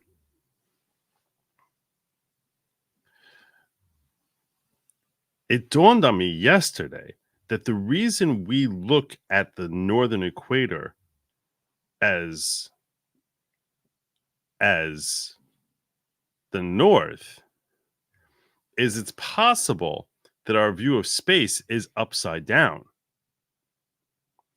Stick with me for a second here, okay? It's not really, it's a little off topic from your super chat here. But I just want you to consider for a moment this, that maybe those of us who live in what's called North America really live in the southern hemisphere. And everyone who lives what we call south of the equator lives in the northern part of this globe. And if you fly off of the Earth into space and you got a real look at what the globe is supposed to be, you would actually just flip yourself upside down, and then everything would make a lot more sense. And we would all be living south of the equator. Our perspective as to how a globe is really supposed to be upside down. We're looking at it wrong. We're looking at it backwards, and you cannot prove that no one can prove that I'm wrong about this. You're used to the idea. What makes space right side up, that you're right side up in space? You're saying it relative to what you know Earth is supposed to look like, given the fact that we've all seen it with the North America being on the top half of the globe. But maybe everyone who, in God's space looks at it like, no, what are you talking about? You're all freaking upside down. Your globe is literally upside down, and the right way to look at it is the other way, and the Earth is spinning the opposite direction. And you can't prove that that perspective is not the more accurate perspective. All of you just assume, oh, yeah, okay, fine, that Australia is in the southern hemisphere. But if you flew off the globe and turned upside down, and every day for 10,000 years, you saw the Earth spinning, to you would think Australia was in the north and what we call North America was in the south. And you would think that's the right way to look at our globe. That's how you would view it. You would look at Africa as being in the north, in the northern hemisphere, or most of Africa, the part that's north of the equator, the part that's south of the equator. And we would look at everything completely the opposite. Now, I've been trying to figure out how this would affect time and whether time would actually be going backwards and whether or not you can go backwards. I don't think that would actually hold up, though. I think time would work in the same direction. But yeah, my point is it's an equally valid way of looking at the globe that not a single person can disprove as is the actual proper way to look at the Earth.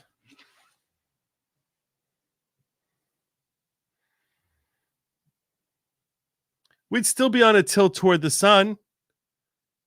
It's just whether the northern part would be tilting or the southern part would be tilting, or what we call the northern part or the southern part.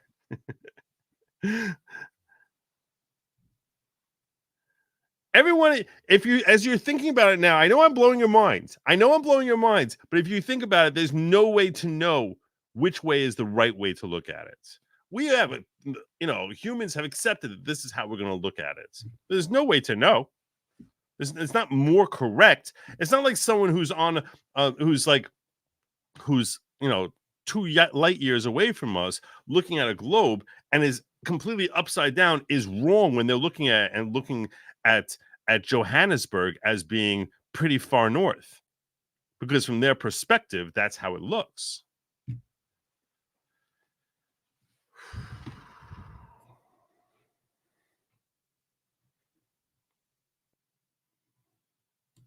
And so I did some research around a particular group called... I don't know anything about El Nino, though, but I noticed a few people in chat were saying that. White Coats for Black Lives. And this group has over 100 chapters on our public and private colleges and universities for medical professionals, folks who've taken the Hippocratic Oath, to do no harm, to, do restorative care. They're participating in die-ins on behalf of this group. They're laying on the ground pretending to be dead. They are advancing, come out and protest Israel, stand up for the Hamas freedom fighters, as they call them. And it's your duty to do this as a medical professional. And so these are folks who've taken the Hippocratic Oath, who are now, being indoctrinated into an ideological perspective through their student campus group. Saying it doesn't matter. The fact remains the main U.S. jet stream is generally across the north in the USA, not south of the U.S. Okay. Well, yeah. And I guess if we looked at the Earth the proper way, the way we're supposed to do it, where we're actually living in the southern hemisphere, I guess that would mean that the U.S. jet stream is generally across the south of us.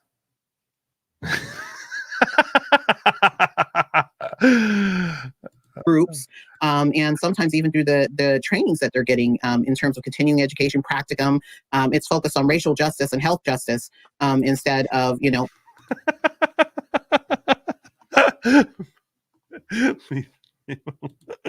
the what do people in the southern hemisphere do, Joe? What do people? I notice how you're no longer cult member number 6. What do people in this after he's like, dude, I'm out. I am out. I'm out. I just blew your mind. That's all. I just blew your mind by proving to you that everything you held to be near and certainly accurate is simply a matter of perspective. I blew your mind. It's okay. When I show how this proves that time could be moving backwards, that's going to really just freak you out. How do we provide competent and compassionate care to people? So it's deeply concerning to me to see, some of our medical professionals and the things that they've... Time's moving backwards and we're all Benjamin Button.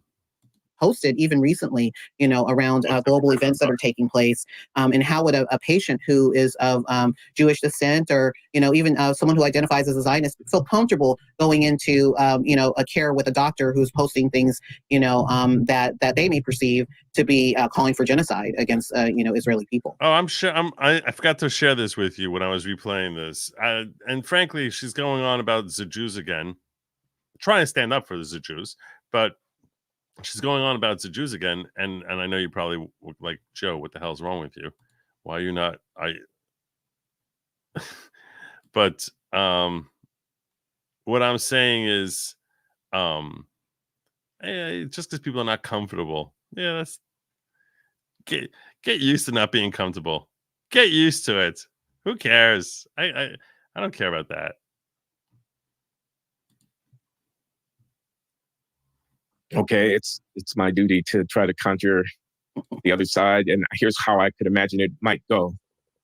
Yes, most of the landmass would be in the South. Yeah, precisely.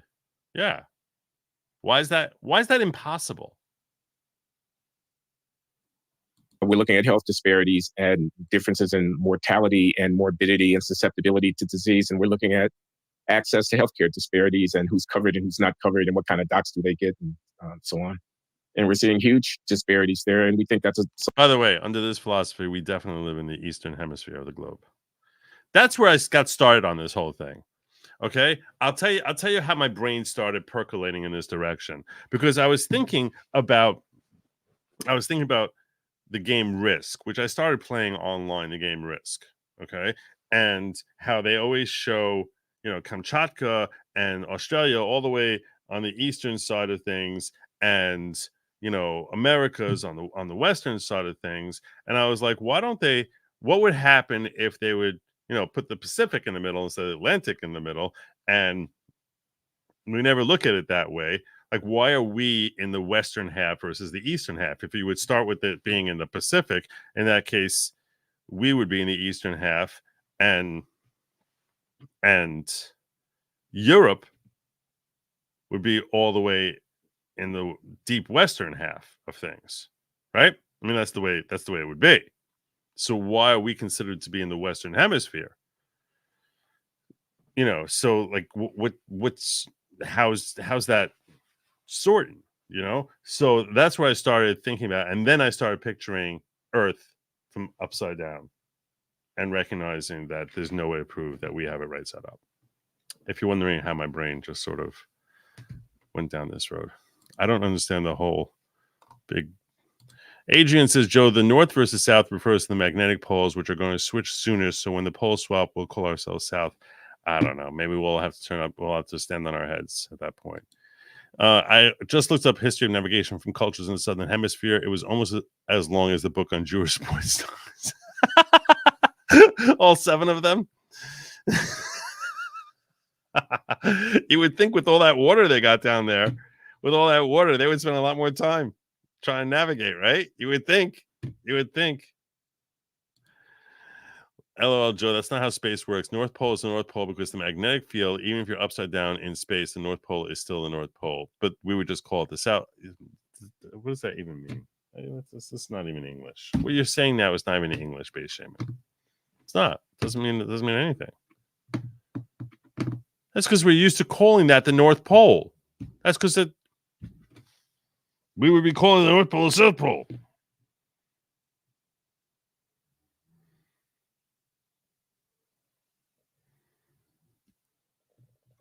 And yes, the Earth would be rotating the opposite direction from the way it's currently rotating.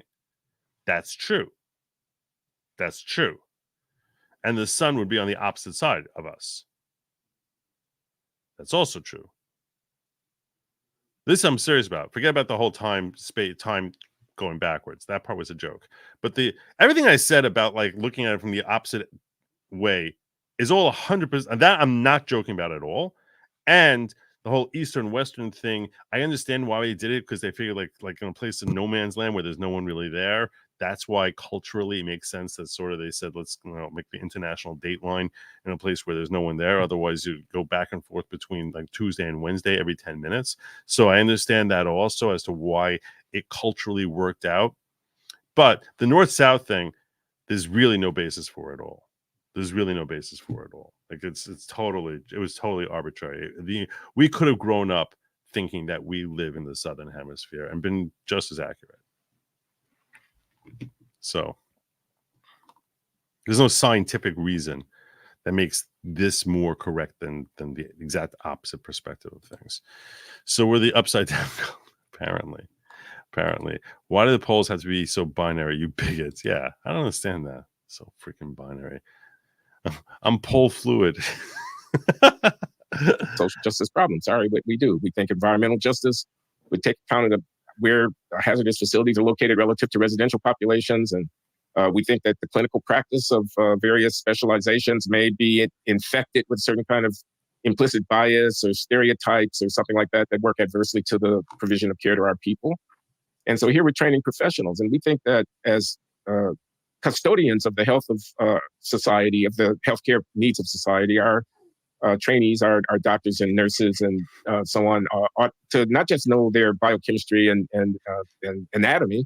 We think they also have to be aware of the structures. Yes, I said structures of racial domination and inequality and privilege and so on that are in a healthy healthcare delivery system at the forefront of the minds of the people who are serving. How can you be against that? And again, by the way, I've got to mention that later this month I am going to be going.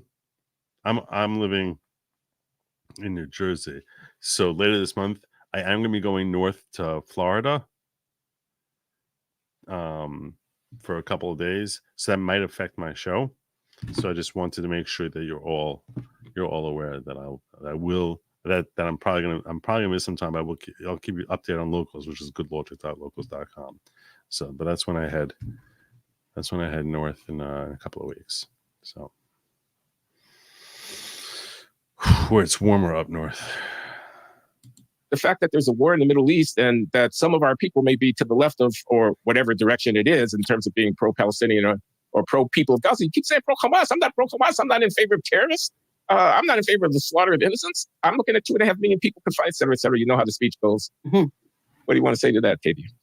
You know, Glenn, when I went to Israel, we went to, I was part of a Shiraka delegation there in May. And we went to a hospital in Galilee. And the administrator of that hospital was an Arab man. And he guides his hospital workers, Jewish people, Arab people, all types of people on his staff.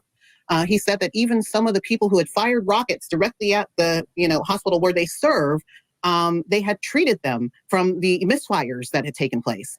And he mentioned, and he said, when my staff comes through the door, they're in service of whoever comes in for us to serve. They're no longer a Jew, an Arab, a this, a that, all these names and labels and check boxes. They are health professionals in service of whoever comes before us, and we serve them to the best of our ability. Well, that's another reason DEI don't like them. You're supposed to be judging people on the basis of their intersectionality. That perspective is the exact opposite of everything that the woke leftists stand for. The best technologies and medicines that we have. And I was so touched by him explaining the ethos, like how do they work with people and diverse people and even people who just literally just attack them. And having that mind frame and that mindset from a leader is so key, because every staff member we talked to, not just him, they echoed that. It came from the leadership. And so I think that's something that we're lacking in so many spaces here in America. So many people don't have the moral courage to say and do what they know is the right thing to do. To say, if I'm at an institution, my students have a right to free speech. They can say what they want to, right? But as an administrator, I can also counter that and say, hey, this doesn't reflect the view of the entire learning community. And I can make space. I meant later in January. Stop it. Have you ever seen shipping route maps visualizations, Joe? They decolor land masses and emphasize the seas and sea routes. Kind of trippy look at the first time around. I have not seen that. Shipping route map. Now I'm curious. Shipping route map.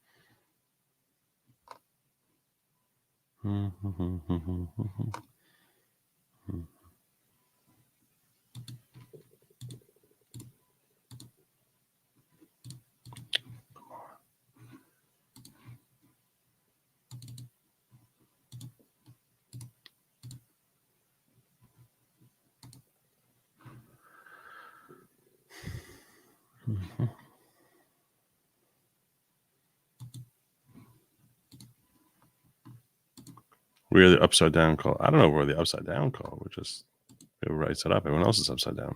Please confirm your spare lady lotion. She has zero interest in them.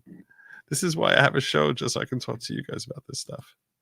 All organic molecules compatible with life need to be L in chiral stereochemistry form. There's only one direction forward. I don't know what that means. What I asked, what they were talking about, because I basically threw out, I was speculating. I'm about to share it with her now. She's going to be mad at you. I was speculating that our view of North and South, and what is north of us is Canada versus, and that we are in the Northern Hemisphere, is simply because every time we look at the globe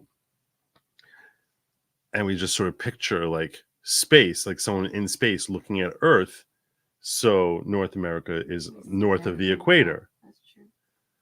But if someone is out in space, there's no right side up or upside down in space. So if someone spent like their entire time in space completely upside down, so they would look at our world as we're in the southern hemisphere, we're south of the equator.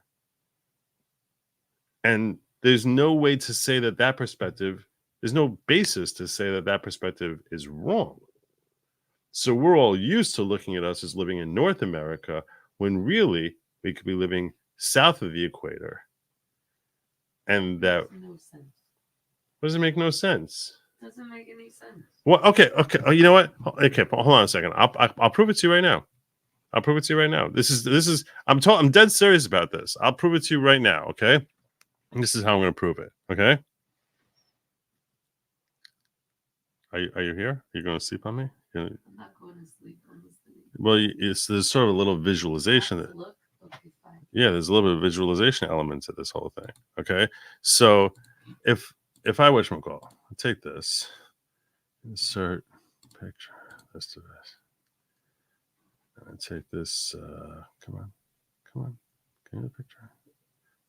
Oh, come on, where are you? That's not working. Why did this work? Images. Downloads. Okay, so you recognize this? Okay. All right. If you were, and this is what I'm showing her. So this is obviously just like a globe, continents type of thing. Okay. Now, if you're in space, you would see this every time. That's how it would look to you. And you would see Africa as being all the way in the north and America being all the way in the south. That's the way things would look to you. This would be America over here. You would look at America as being all the way in the south, and what we call South America would be all the way close to the northern equator. If you were in space, and the world would still be spinning, we'd be spinning the opposite direction. And there's no way to say that the person who's looking at Earth this way is wrong. Like, on what are you basing a perspective that he's wrong for looking at the Earth that way? There's no basis at all. We have people just decided to say, oh, okay, this is the southern part, and this is the upside down way of looking at the globe. But there's no way to prove that. That's my point.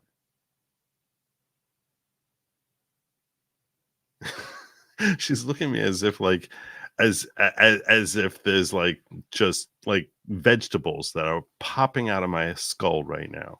And who's to say that yellow should actually be the color that's like sun? Maybe it should be called green. That's just that's nomenclature. That's obviously true. I mean, Shakespeare pointed out when he said a rose by any other name. She's asking who says that yellow is not green.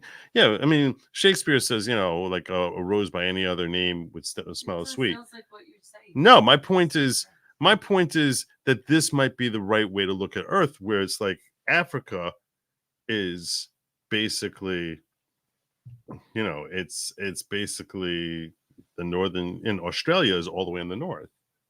Here's Australia over here. Okay, so like when we're looking at Australia over here, that it's based. A billion people were like in space and looking down. But there is no billion people in space. And who says that? Exactly. Who says that the pictures they sent us from space were not upside down? The way that people look at the globe is the fact that the way that we look at it, so that makes it right.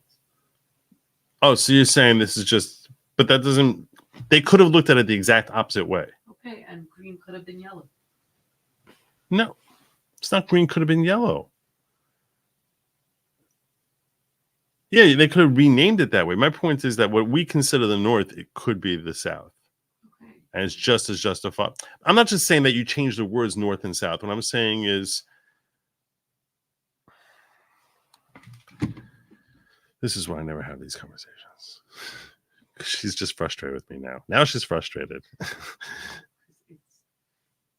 It's not the same. It's not the same like just giving a different label to a color. Which terrorist approach are you taking? Driving down 95 or piloting a rental car like a tourist? Either way, Florida welcomes you. We are going to be taking a plane. A positive charge towards the north compass. Sure, you can call the South Pole, but you can also call your left, your right hand. So your point. This is base. All right, I'm not going. Yes, you took out a ticket. I had to get the ticket myself. Well, I wanted to get a ticket for you, and you kept telling me none of the times were good. I'm not talking about this now. I'm going to Florida. Yeah. All right, Lady Logic's going to Florida. A positive change towards the south-north compass. Sure, you can call it the South Pole, but you can also carry your left, your right. So your point. No. You see, you're doing the same thing Lady Lawgic was doing with the whole pink blue. That's not the point. Because that's just, it still would be pink. It's just a matter of what label you're giving to it. What I'm saying is, no, our entire view of what's up, literally up and down in everything would be completely the opposite if we just looked at the globe from the opposite perspective. Nobody does. But how did we come to this? You have to realize we were doing this, we were calling north and south long before anyone went into space. And then they sent back pictures and like, oh, okay, well, we call this north, so we're going to basically angle the globe this way as opposed to that way. It's the same thing as like me calling this hand right and this hand left. This is what Base Shaman wrote literally in the super chat I have it up here now. Literally facing you, and you are the opposite direction. You're looking at me, and you're saying, no, this hand is right, and this hand is right. All right, well, all I'm saying is that next month you're going to be going up north to Florida. That's what I'm saying. I could get you a ticket. Would you be happy with whatever time it is? I mean, I definitely want to, be able to schedule. It's whatever. This is not a time to have this conversation. So, all right. Well, anyway, let's finish up this. I got another like 2 minutes left in this thing. So let me finish that up. I'm so frustrated because I see she's saying the same thing that Base Shaman is saying. It's not true. It's not like just calling a horse a pig and a pig a donkey. It's not. It's not at all. Like everything we understand about our reality would be completely different. And it's not. That's what I'm saying with mirror images. Look at me. This is my right hand. This is my left hand. If you're looking towards me, it's the opposite. I don't know if people can hear you or not. So that's why I'm talking to you. No, I know you're talking to me. Right. So I'm saying if I'm looking at you and everything that you're looking at me is a mirror image. Right. I don't know. Same thing.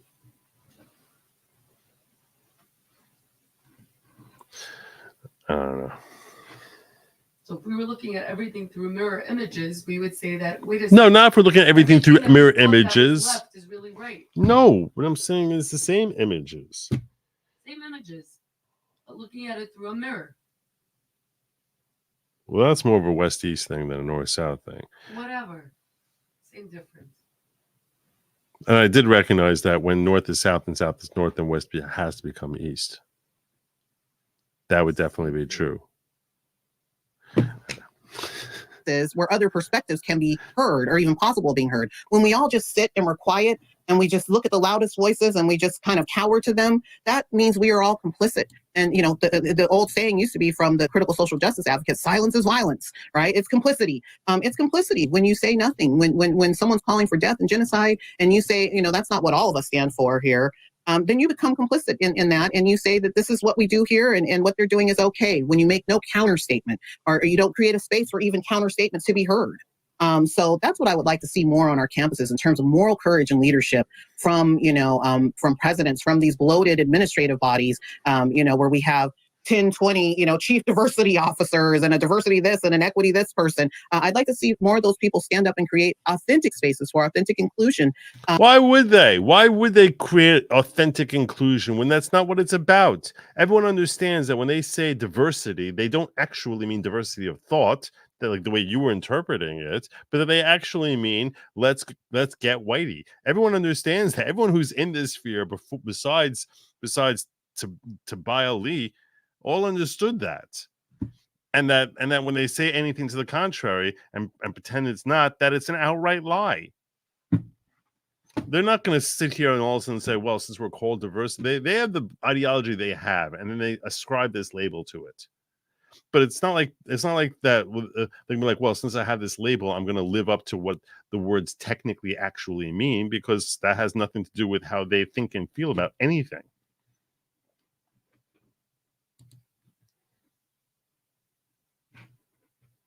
Where everyone feels welcome, not just certain groups or, you know, who've been deemed that they should be heard, not just certain standpoints, not just certain ways of being and understanding the world and knowledge. It should be open to everyone, and we're not seeing that openness right now.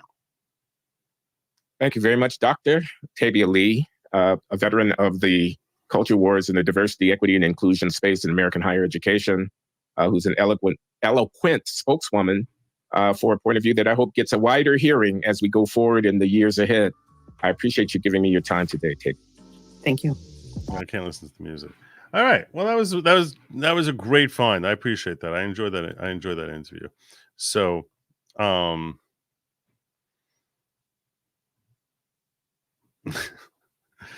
Bob the Guy Made Mad said, North and South are geographical terms, up and down are relative terms. If you're in space and Africa was up, it doesn't make Africa in the North. It just means relative to you, South is up. And my point is that we all could have been looking at Africa that way. We all could have been looking at it that way. Lady Lawgic, we feel your pain. We stand with you.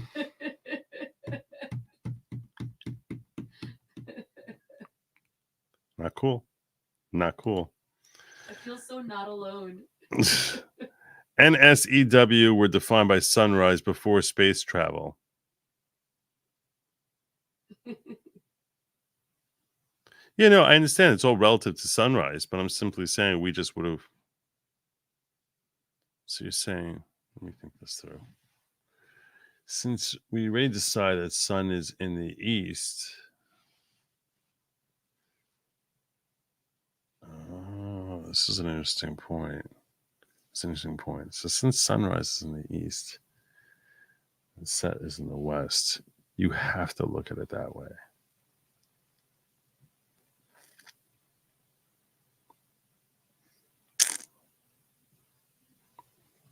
Because it's true that in my perspective of how the globe should be viewed, sunrise would be in the west.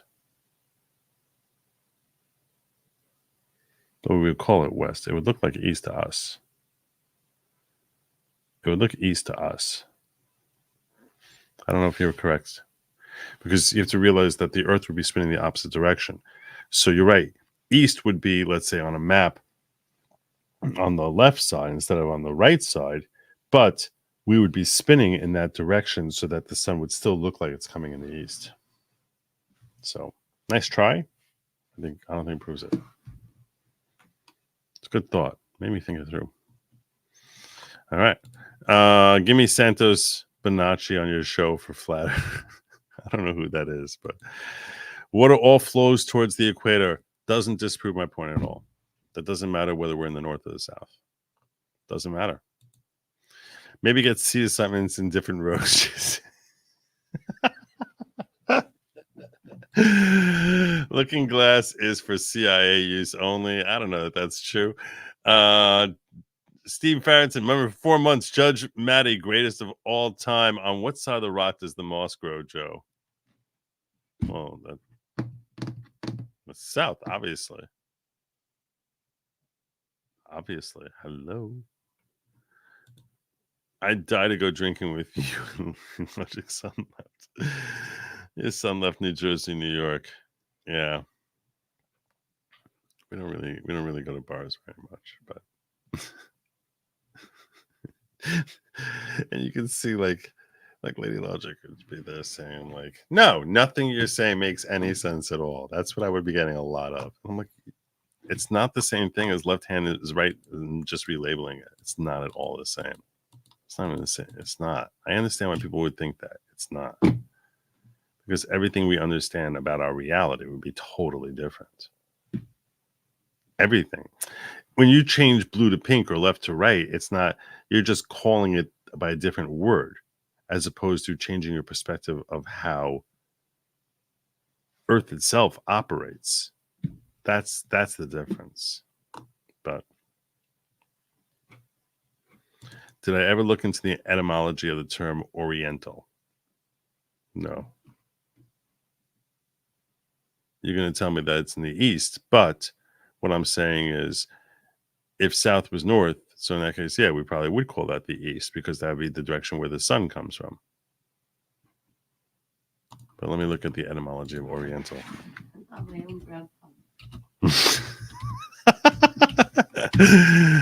Etymology of Oriental.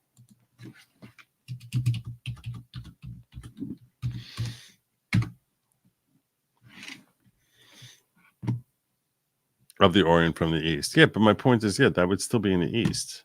And we would still be moving in a direction toward the Orient. It just would look the opposite. It's not like the Earth, it's not like when you're looking upside down. Think about this for a second. It's not like when you're looking at the Earth upside down, all of a sudden the Earth just starts spinning on its axis in the opposite direction. It still keeps spinning in the same direction. It's just a matter of whether that direction is clockwise or counterclockwise. So from your perspective, if you're looking at one way, it's clockwise. You're looking upside down, it'll look counterclockwise. But you'll also see that it's still moving where the sun is rising over, will appear to be rising over Asia before it is over Europe. It's just a matter of which way, whether the sun is on the left side or on the right side. Because when you're upside down, if the sun is over here, when you're upside down, the sun looks like it's over there. Oh, I'm not crazy. This is not like you all think that I'm like just making something up just to like take the mick out of something. I'm telling you right now, I've nothing I'm saying is inaccurate.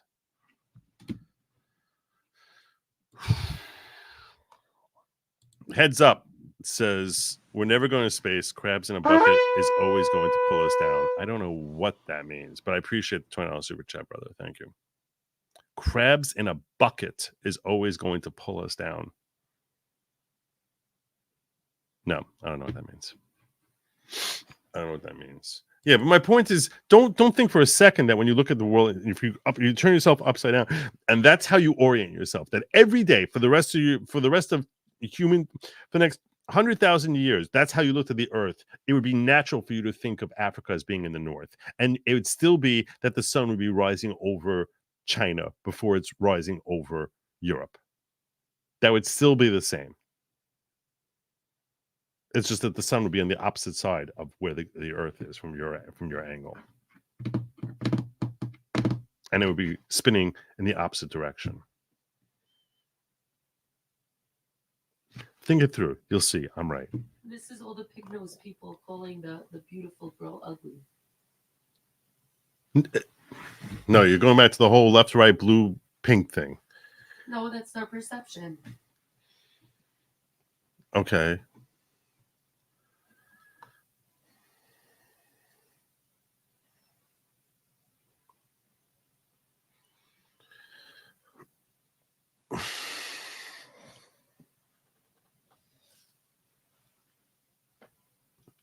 In case you didn't hear, Lady Lawgic is saying like that's like some people call like, you know, the swan, the ugly duckling. It's from the Twilight Zone, that show. Yeah, it's. My point is that everything we understand about how things operate would be completely different. Exactly.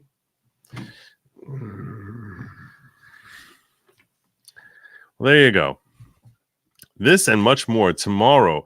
I have a 6-hour show. I plan on basically throwing this at everyone who pops it. You know, time also move in relative fashion, Joe. I guess so. Also, love the discourse. Oh, I love this discourse, Joe. I'm glad you're enjoying it, Bob. Before Space View, people decide east is to the right. Now, how do you know that? How do you know that? And wait a second. If you're and the world used to be flat, and you can fall off in the air. If you're upside down, east would be to the left. Yeah, that's true. East would be to the left.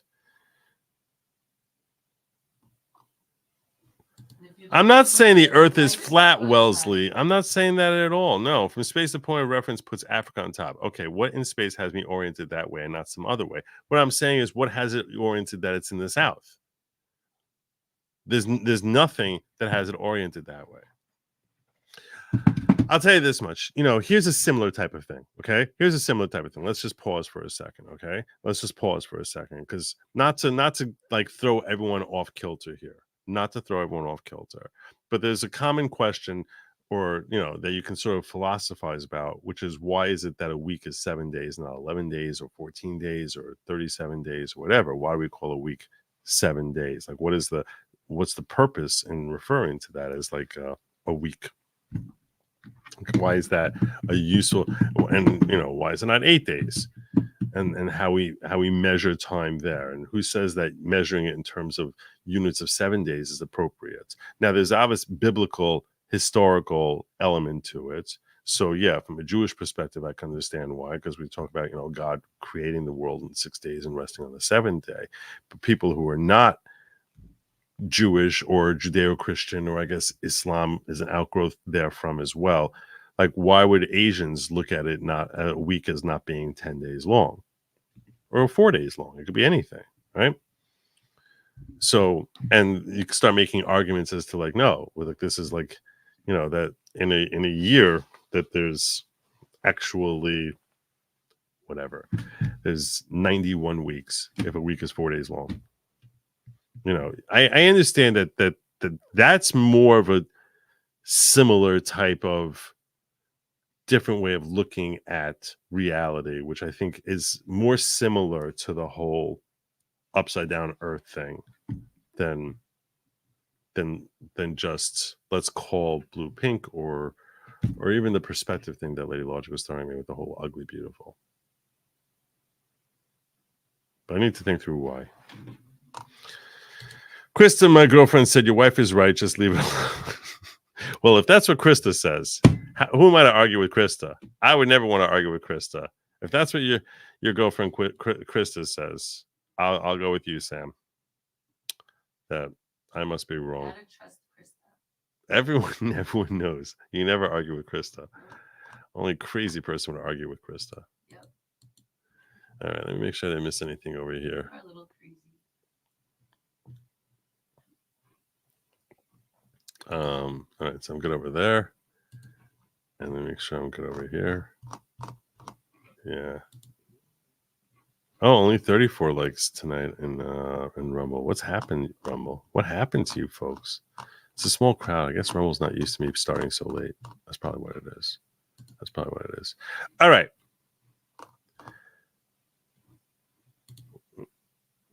So that's what it is. It's Western colonizers defining everything. It's all white splain at the end of the day. At the end of the day, the only reason we're in the Northern Hemisphere is white splaining. That's what it is. That's what it is. It's part of the patriarchy. It's part of men. This is what men explorers, and they decided to call it by this. That's what it is. It's all those freaking men, those white men. We're not saying it's irrational, just as irrelevant. How we see things change nothing. What exactly do you think would operate differently? Not what. What would not operate differently? That's the point.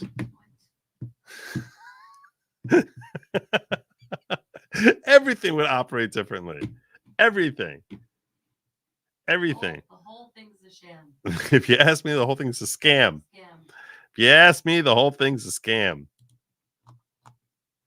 All right. I'm feeling like I convinced that a solid like 35% of you, which is not bad. That's not bad. And I did not totally pick that number out of my head. It's totally spot on. Totally spot on. All right. It was just something that popped into my head. The salmon may swim upstream. I don't care as long as it's smoked and put on a bagel. That's a fair point. That's a fair point.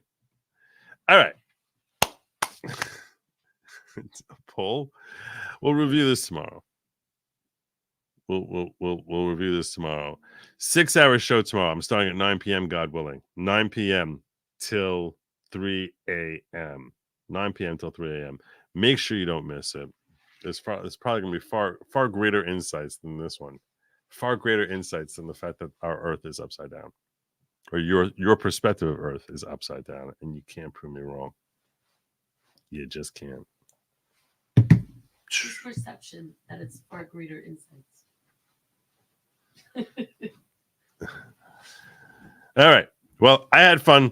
I will see you all tomorrow. Oh, and yeah, and Shock, Andrew, I'm playing you tomorrow in the Super Bowl.